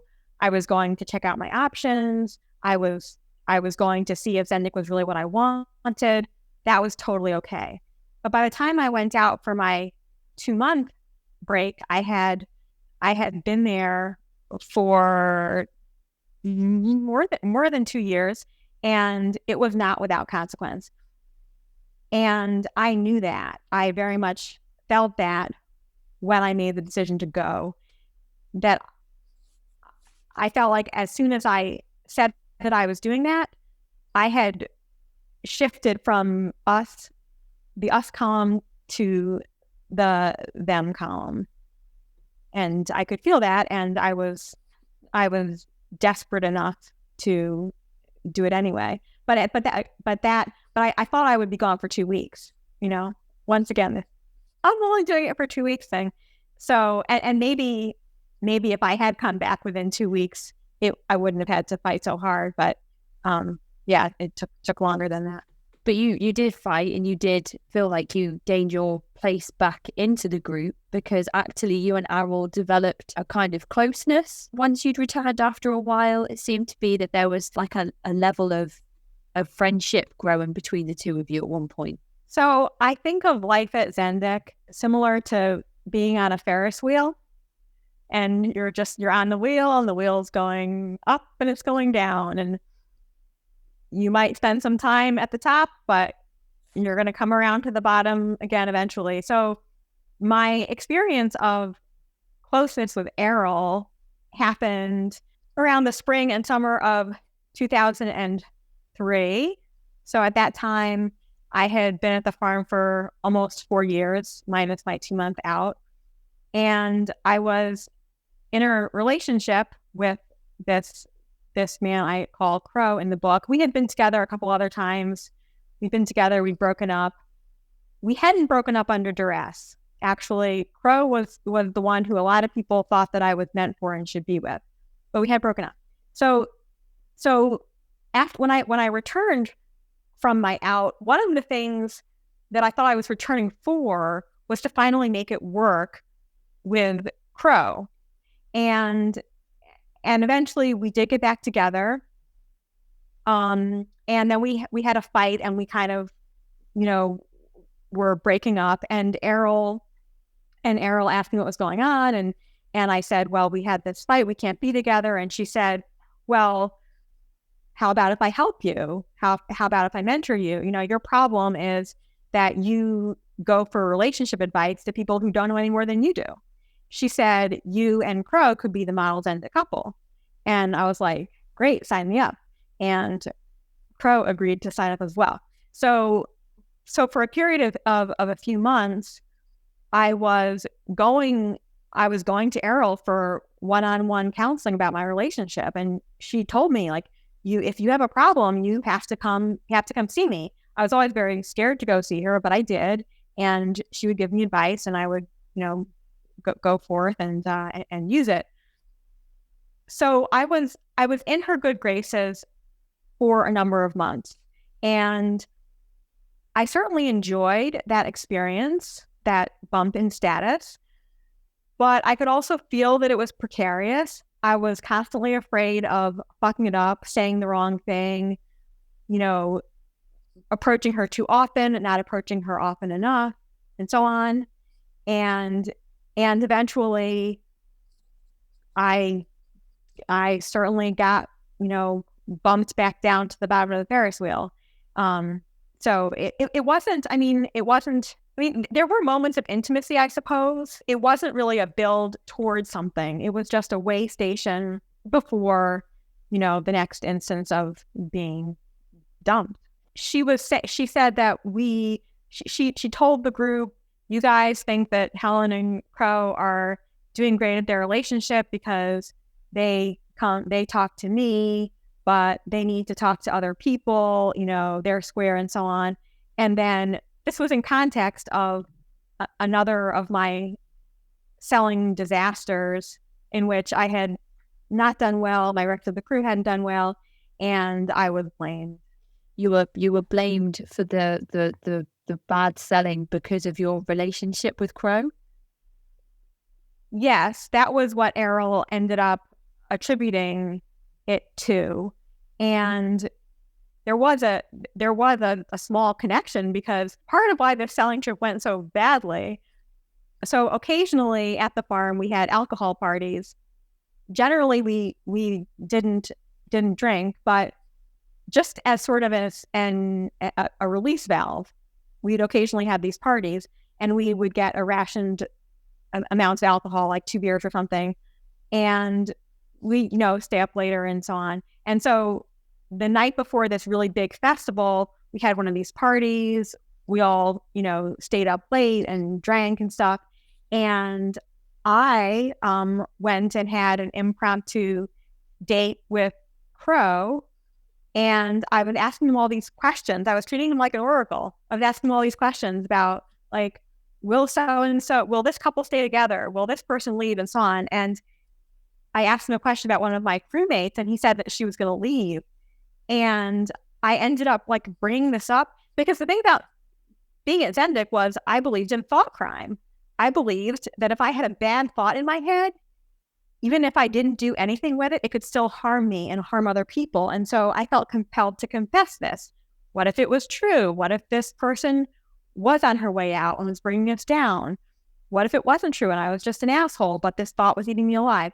So I said this, and then that ended up being the thing on which our entire failure was pinned. And it wasn't that wasn't an asshole move on my part. That was an asshole thing that I did. It's absolutely true. But we were all so fucking tired that day. None of us wanted to be there, So yeah, it sucked. But that was kind of that was just sort of the spark that that set off the fire of the end of my period of grace with Errol. She actually ended up being diagnosed with cancer at one point during your stay. Mm-hmm. And she used a large amount of money that is raised by the Zendiks for her treatment. Yeah, she was diagnosed with advanced ovarian cancer. She had surgery to get the cancer removed just at a local hospital. She probably had Medicare. I believe she was old enough for that. But then she wanted to complete her healing. She wanted to go to a clinic in Mexico that was run by this guy, Dr. Donsbach, who had been kicked out of the United States. Her story was he'd been kicked out of the U.S. because he was crowding the pharmaceutical companies. He may have been kicked out because he was a fraud. I did some research on him later on. But she wanted to go to this holistic healing center in Mexico to, really flush the cancer out of her system. And she wanted to bring a bunch of people with her in a couple RVs, and it was going to cost $25,000. And, we made, between maybe $3,000 and $10,000 a week selling. So this was, it was quite a bit of money. And she said it was her devotion to the revolution that actually caused this ovarian cancer. Right, because if it had been one of us who had gotten sick, we would have gotten the question of how did you vibe into it, meaning what bad thing did you think or say or do that caused this plague to fall upon you? But because it was Errol, the psychic cause and effect dynamic had to result in some way that she was too good, and so that's what she came up with, was that she just cared too much and was working too hard for the cause, putting too much stress on herself, and that's why she got cancer.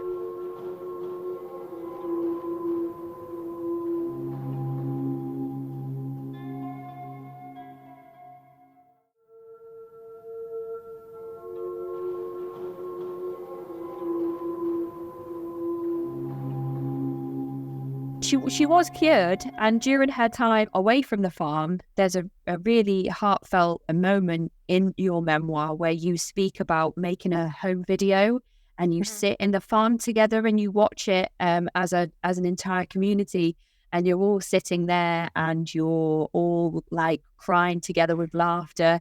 And that at that moment in time, without Errol on the farm, that felt like that was the utopia that you were looking for the whole time. Oh, absolutely. Yeah. I mean, the moment Errol stepped off the farm, I felt terrible for thinking and feeling this, but I did feel more relaxed, and I could go over to the audition without tiptoeing up the steps. And then making that video, which was it was a hilarious video. It was basically a bunch of us totally making fun of our various quirks and neuroses, but in a really loving way, not in a living therapy kind of way, but just like taking it over the top. And it was our own idea. Someone had the idea.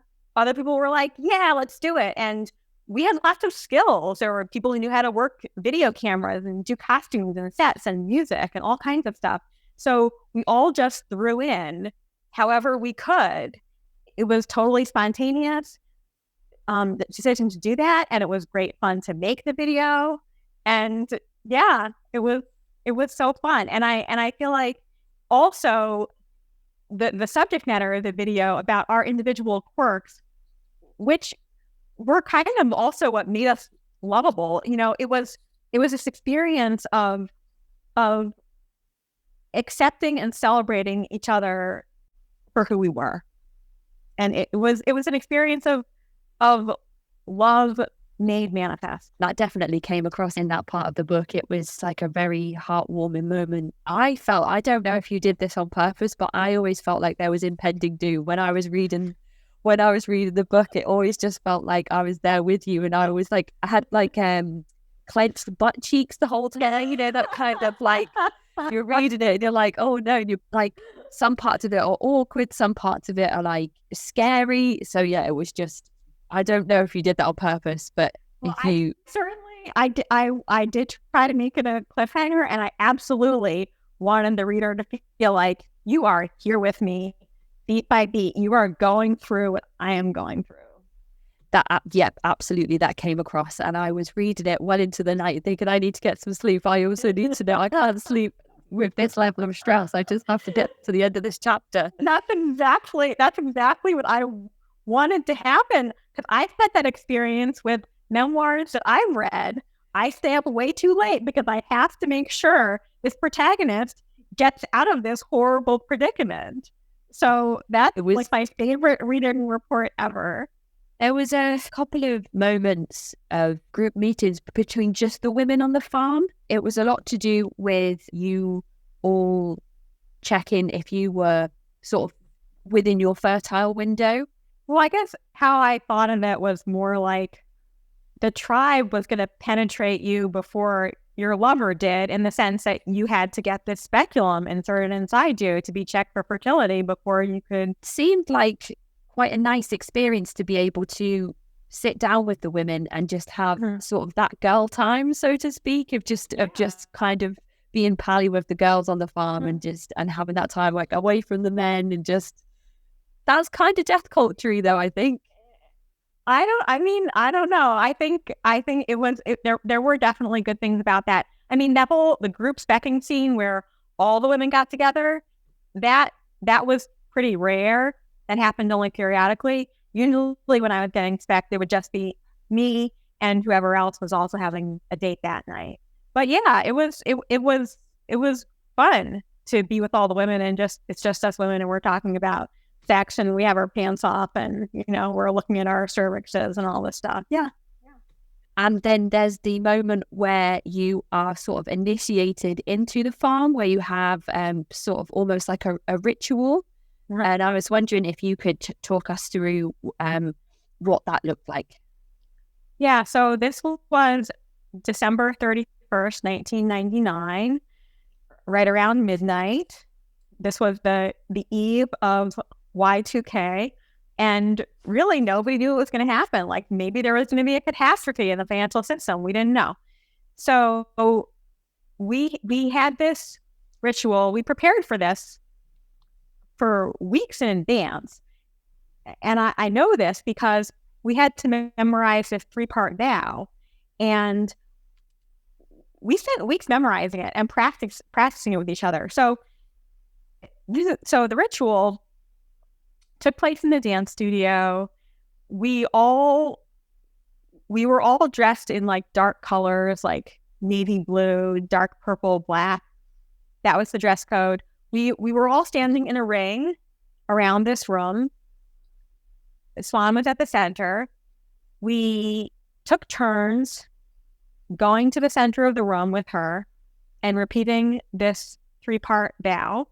That was basically a vow of loyalty to Zendik, saying, this is what matters to me. This is how I'm going to guide my life. I am a Zendik warrior.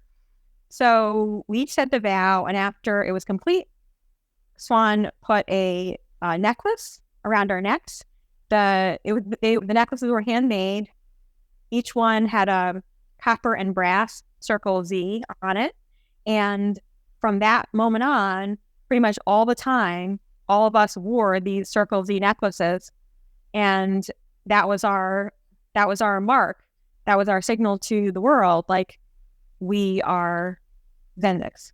And do you think that was something that helped you kind of immerse into the narrative of the farm a little bit more and go out and, and sell with more passion and motivation towards the farm? Yeah, I think that the ritual was important. Taking the vow and being really serious about it lent this weight to being part of this revolution, and then going out into the world with these necklaces as reminders of the vow and reminders that we were warriors. We were part of this warrior tribe. And eventually there comes a point within your personal narrative of being on the farm, not that you want to leave, but you agree with the group that you should leave, and you do leave. So when I first left the farm, I just felt I had committed horrible sins against the farm that I needed to atone for if I possibly could. I felt like they were the chosen people and I was the traitor and the failure. I remember I lived in Chico, California for a few months of that first year. I was working on a farm, and at the time, Swan had this cable access TV show that she was making. And there was a call for people living all over the country to try to get it on their local stations. And so I knew I couldn't just write to the farm or call the farm and be like, hey, just checking in, but I could have contact by doing something for them. So I wrote to them and I was like, I'll get Swan's show on this station. And I did, but it was just this sort of worshipful dynamic. Like, you're great. I'm shit. I'm not good enough to lick your boots. Then there was a tiny bit of softening that happened later on in that summer. Errol put out this album called Into the Oracle. And when it was released, she posted a note on the Zendik website thanking the people who had helped get her through cancer. And in this note of thanks, she mentioned both the people who are in close with her at the farm and the people who are scattered and far away. And when I read that note, I was like, maybe she means me. And I wrote to her just a very short email, something kind of worshipful. And she wrote back like one line. I don't remember exactly what she said. I think there was a bit of kindness in it and a bit of dismissal. That's my best recollection. So you leave and you have this period of not being in the farm, but feeling like you should be in the farm, thinking of ways of how you can go back. And then you meet with an ex-member of Zendik and have a nice conversation with her about this haze that you've been in, so to speak. Yeah, I mean, before I had this conversation, things had been happening internally and externally to prepare me for it. I didn't realize that that's what was happening, but it was. I had been away from the farm for more than a year. Most of that time, I had been also away from my family and my home in Brooklyn. I didn't want to go back to Brooklyn because I believed my family was partly responsible for corrupting me. So why would I go there? But I did eventually make it back home. I was staying with my mother. I could sort of relax because I didn't have to worry about, food and shelter and the basics of survival anymore. And I had some room to think and write and feel. And a different ex-member got in touch with me, and I was able to talk with her honestly about Zendik because she had lived there herself. She had complimentary things to say about it. She didn't seem like a hater to me. And so I was willing to confide in her. And one of the things she asked me was to write down all the things I hated about Zendik. And I did, just in this very private way, like only she and I would see it. When I did that, I thought I was just sort of getting that poison out of my system so it wouldn't hurt me when I returned. But actually, it was important. It was important to write down and acknowledge there were things I hated about living there. I also had this thought process about the either or thing, that I could either call Zendik and grovel and maybe go back, or I could live my life feeling doomed. And that I had this thought, but wait a minute, the world is vast. It's not possible metaphysically that there are only two answers. There's got to be a third way. So my mind was changing a bit. Then my friend, who I call Leah in the book, Leah showed up. She was stopping in New York on her way to Paris from the Bay Area. And I didn't know what to expect. For all I knew, she was on her way back to the farm and she was going to get there before me because she'd always been a better seller. So I didn't say anything to her on the phone beforehand about going back or not going back.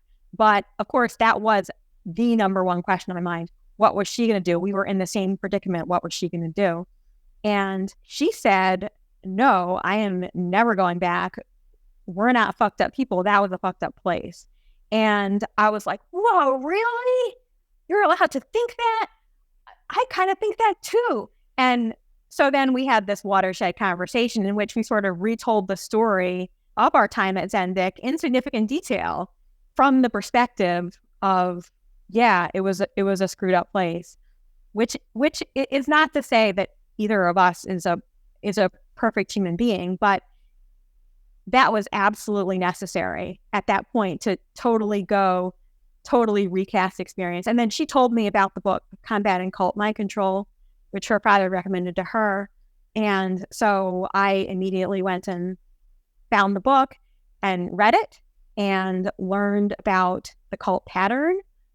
And that was incredibly freeing for me because I had seen Zendik as singular. There was nothing like it in the world. And I'm reading this book and I'm seeing how very well Zendik mapped onto this pattern as a whole, and even how it mapped onto the author, Steve Hassan's experience in the Moonies. And I mean, after the conversation with my friend, that was when I initially just felt absolutely overjoyed that I got to be free. Reading the book added another wave of joy. Just, I'm free. So deprogramming refers to a specific experience in which often someone will be grabbed out of a cult and forced to sit in a room for a long time with ex-members and such and just hear terrible things about their group and so on. It's a fairly coercive procedure. That's what I understand deprogramming to be. I mean, for me, how I would describe it is just that I was trapped for 6 years in a false story that was harming me, and it was totally real.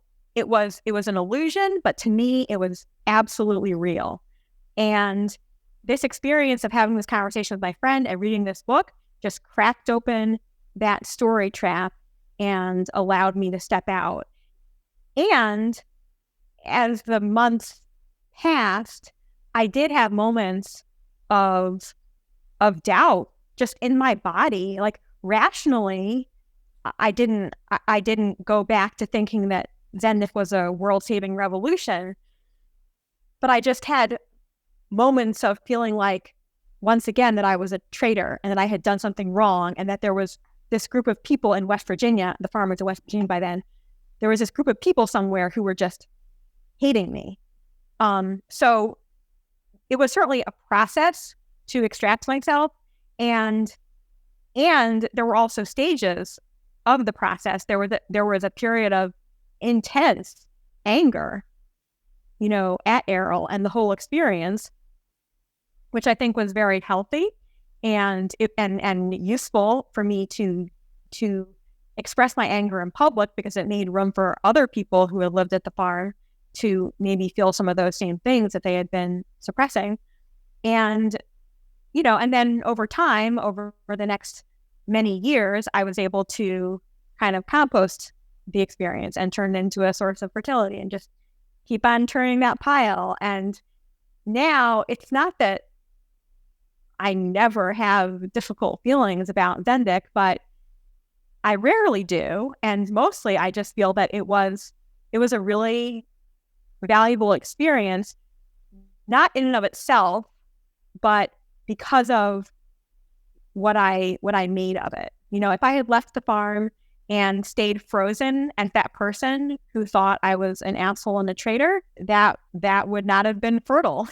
But because I was able to make something of it, I'm able to also treasure it as this source of insight into how people work.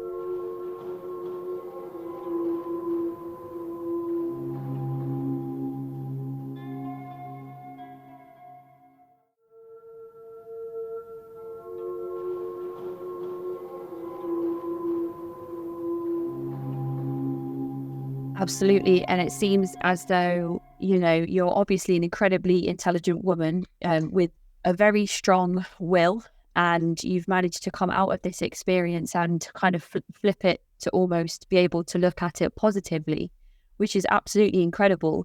What advice would you give to others who may find themselves in this situation, who may be frozen after their experience of something similar? So I think I would return to this metaphor of composting, that if you take your stinky guck of your trauma and you stick it in a closet or under a tarp, it's just gonna get even stinkier and it's gonna go anaerobic.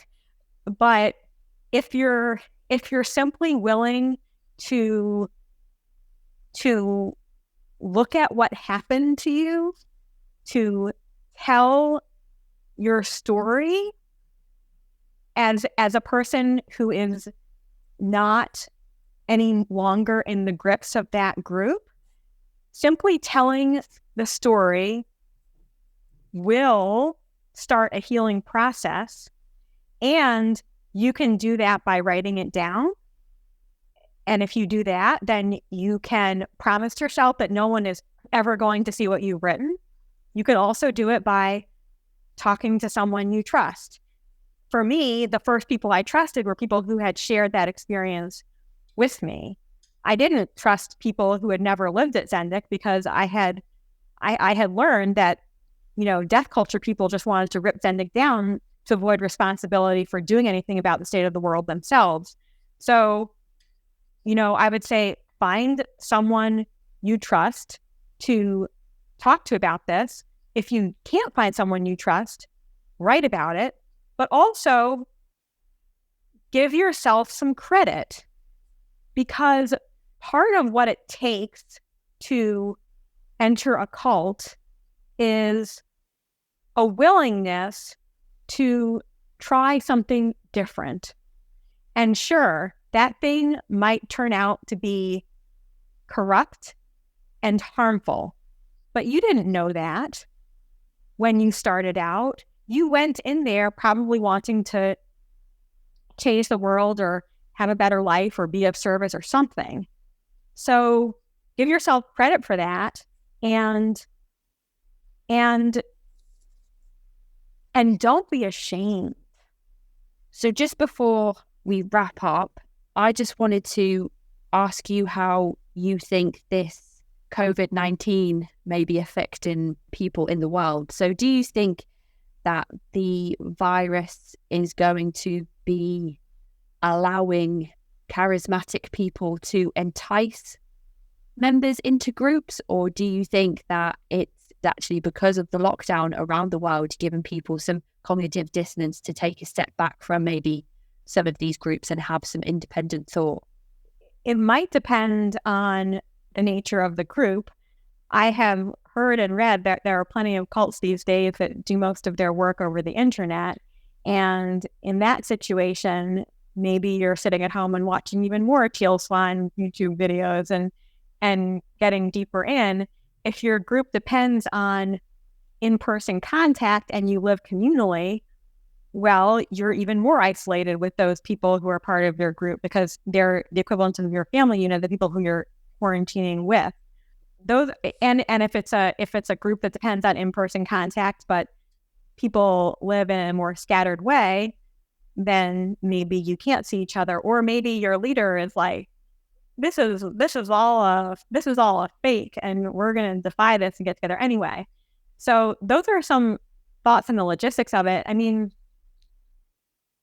it's possible that upheaval and financial difficulty and desperation and other kinds of hardship might make charismatic leaders more attractive to people.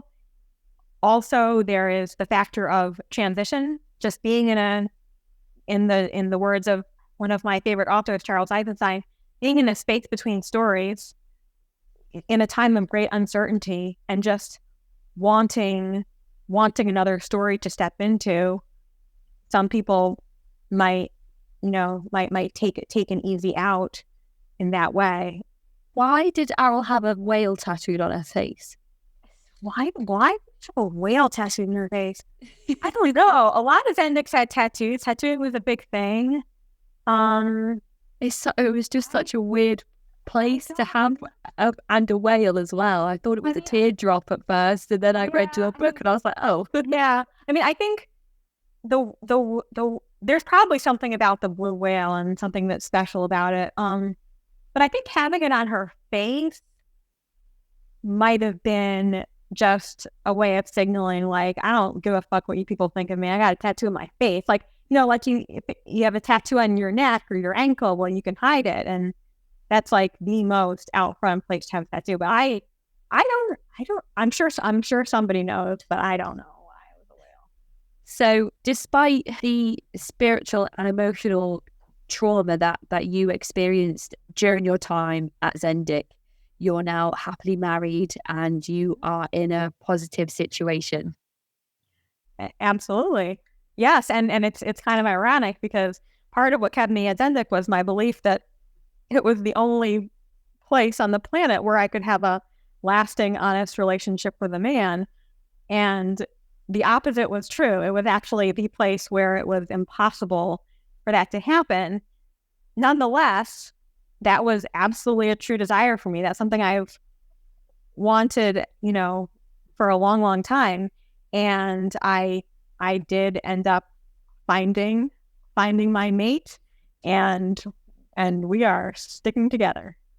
Which is fantastic, because it's almost cliche to say like a story with a happy ending, but that is exactly what we got here. And obviously at the end of it, there's a very short chapter on, well, not even a chapter really, just explaining how Zendik came to an end. So I didn't know if you wanted to just briefly let everybody know where Zendik is today.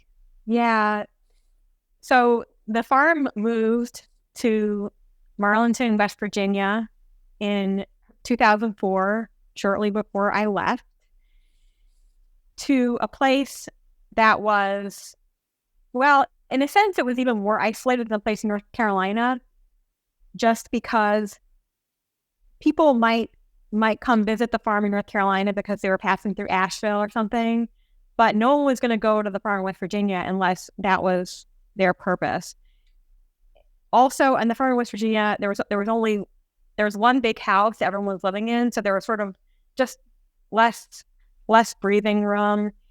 The farm, it got even smaller after that. I think about 10 people left in the first year after the move. There were serious financial difficulties. It's quite possible that I added to those difficulties because I wrote an FAQ about Zendik that I published, I think it was in 2008. And once I made this very detailed information available about how Zendik worked, then anyone who ran into a Zendik on the street could just Google them and they could find this, and they might be like, well, we don't want to really support this. So there were financial difficulties. Errol had the nervous breakdown. Swan took over. They started making paper beads and jewelry to sell, extremely labor-intensive process. It only works if no one's getting paid and so on. By 2012, when Errol died of a recurrence of her cancer, there were really not many people left at all. Most of those who were left were in couples. Some of them had children. And the farm was in serious financial difficulty. So there was a moment when some parents stepped in to try to help the farm out financially. And as part of this deal, at least a couple of the parents wanted it to be true that members of the farm other than Swan would have a say, would have their name on the deed, would have a say, would have some ownership over the property. And the people still living there, they'd all been there for a very long time, and they felt like they were competent and they deserved a greater share of responsibility. So there was a moment when Swan had the option of saying, yes, we're going to govern this thing together. And she said no.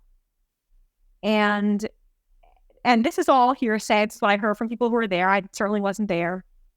But as I understand it, after that watershed moment, a bunch more people left. And by about 2013, the Zendik website was gone. It might have been gone as early as 2012. And the farm was pretty much empty. Swan and her husband and children moved away. I believe that the two of them still own the property in West Virginia. I don't know what's happening to that property, but they, as far as I know, they don't live there.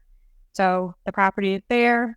Everyone has scattered, and there is a pretty strong network of former Zendiks who are in touch with each other and really good friends with each other. And I sometimes feel like, on a metaphysical level, the purpose of the farm, it lasted 44 years, that the purpose of the farm was to bring together this vast network of people who would never otherwise have come in contact with each other, to bring them in touch with each other, to weave them together like a loom, and then once the weave was complete, the loom fell away. And even though the revolution won't happen with this particular movement, you still have lifelong friends and experiences that you will be able to draw on and share with people for the rest of your life. That is absolutely true. Fantastic. Such a crazy story. When I was reading it, I was thinking, I'll read this. I'll just read the sample, then I'll see how I get on. And then I couldn't find my Kindle anywhere, and I was like, I need to know more about this. And then I ended up downloading it, and I read it all so quickly. And I was just, I mean, it's fascinating that these things and these experiences are happening to people all over the world.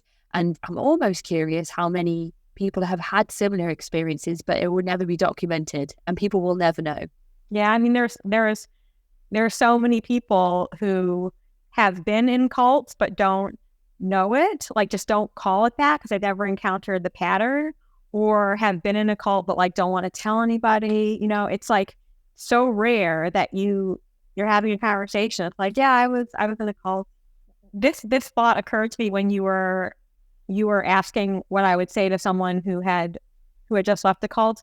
Mm-hmm. Another part of the picture is that cults, like weeds, spring up to heal deficiencies in our cultural soil.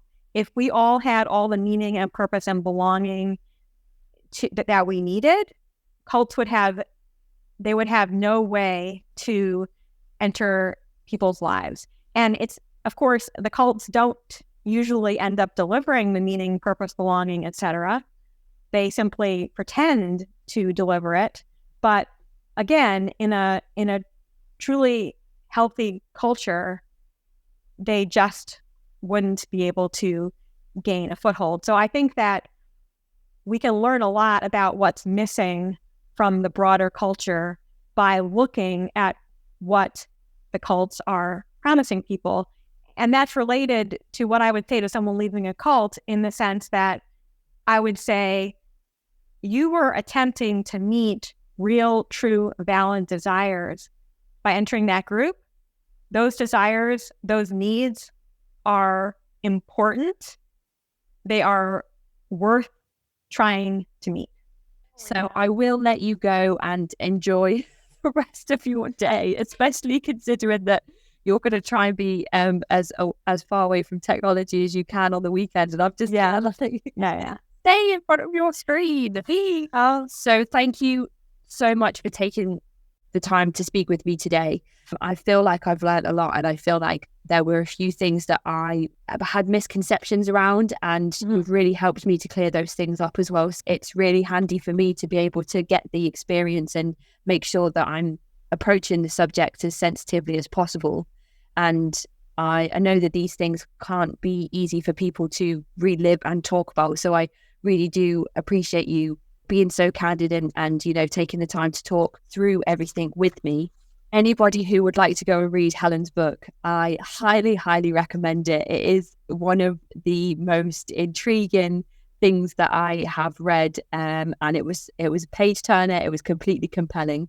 It's called Mating in Captivity, a memoir, and Helen's last name is Helen Zuman, so you can find it on Amazon, and I read it on iBooks through the iTunes store. And you can find more about Helen on her website, which is www.helenzuman.com. Go and read the book. It's absolutely fantastic. So thank you so much, Helen, for joining us today, and thank you for sharing your story. I really, really loved getting to know you and just listening and just getting to meet you in person. I'm like a fangirl. Oh, you're so welcome. It's just been so great to talk to you. I really appreciate all your questions and your enthusiasm, and I think that you just might be my ideal reader. Thank you once more, Helen, and I really hope you enjoy the rest of your day. Yes, you too. Thank you so much. Bye. Bye.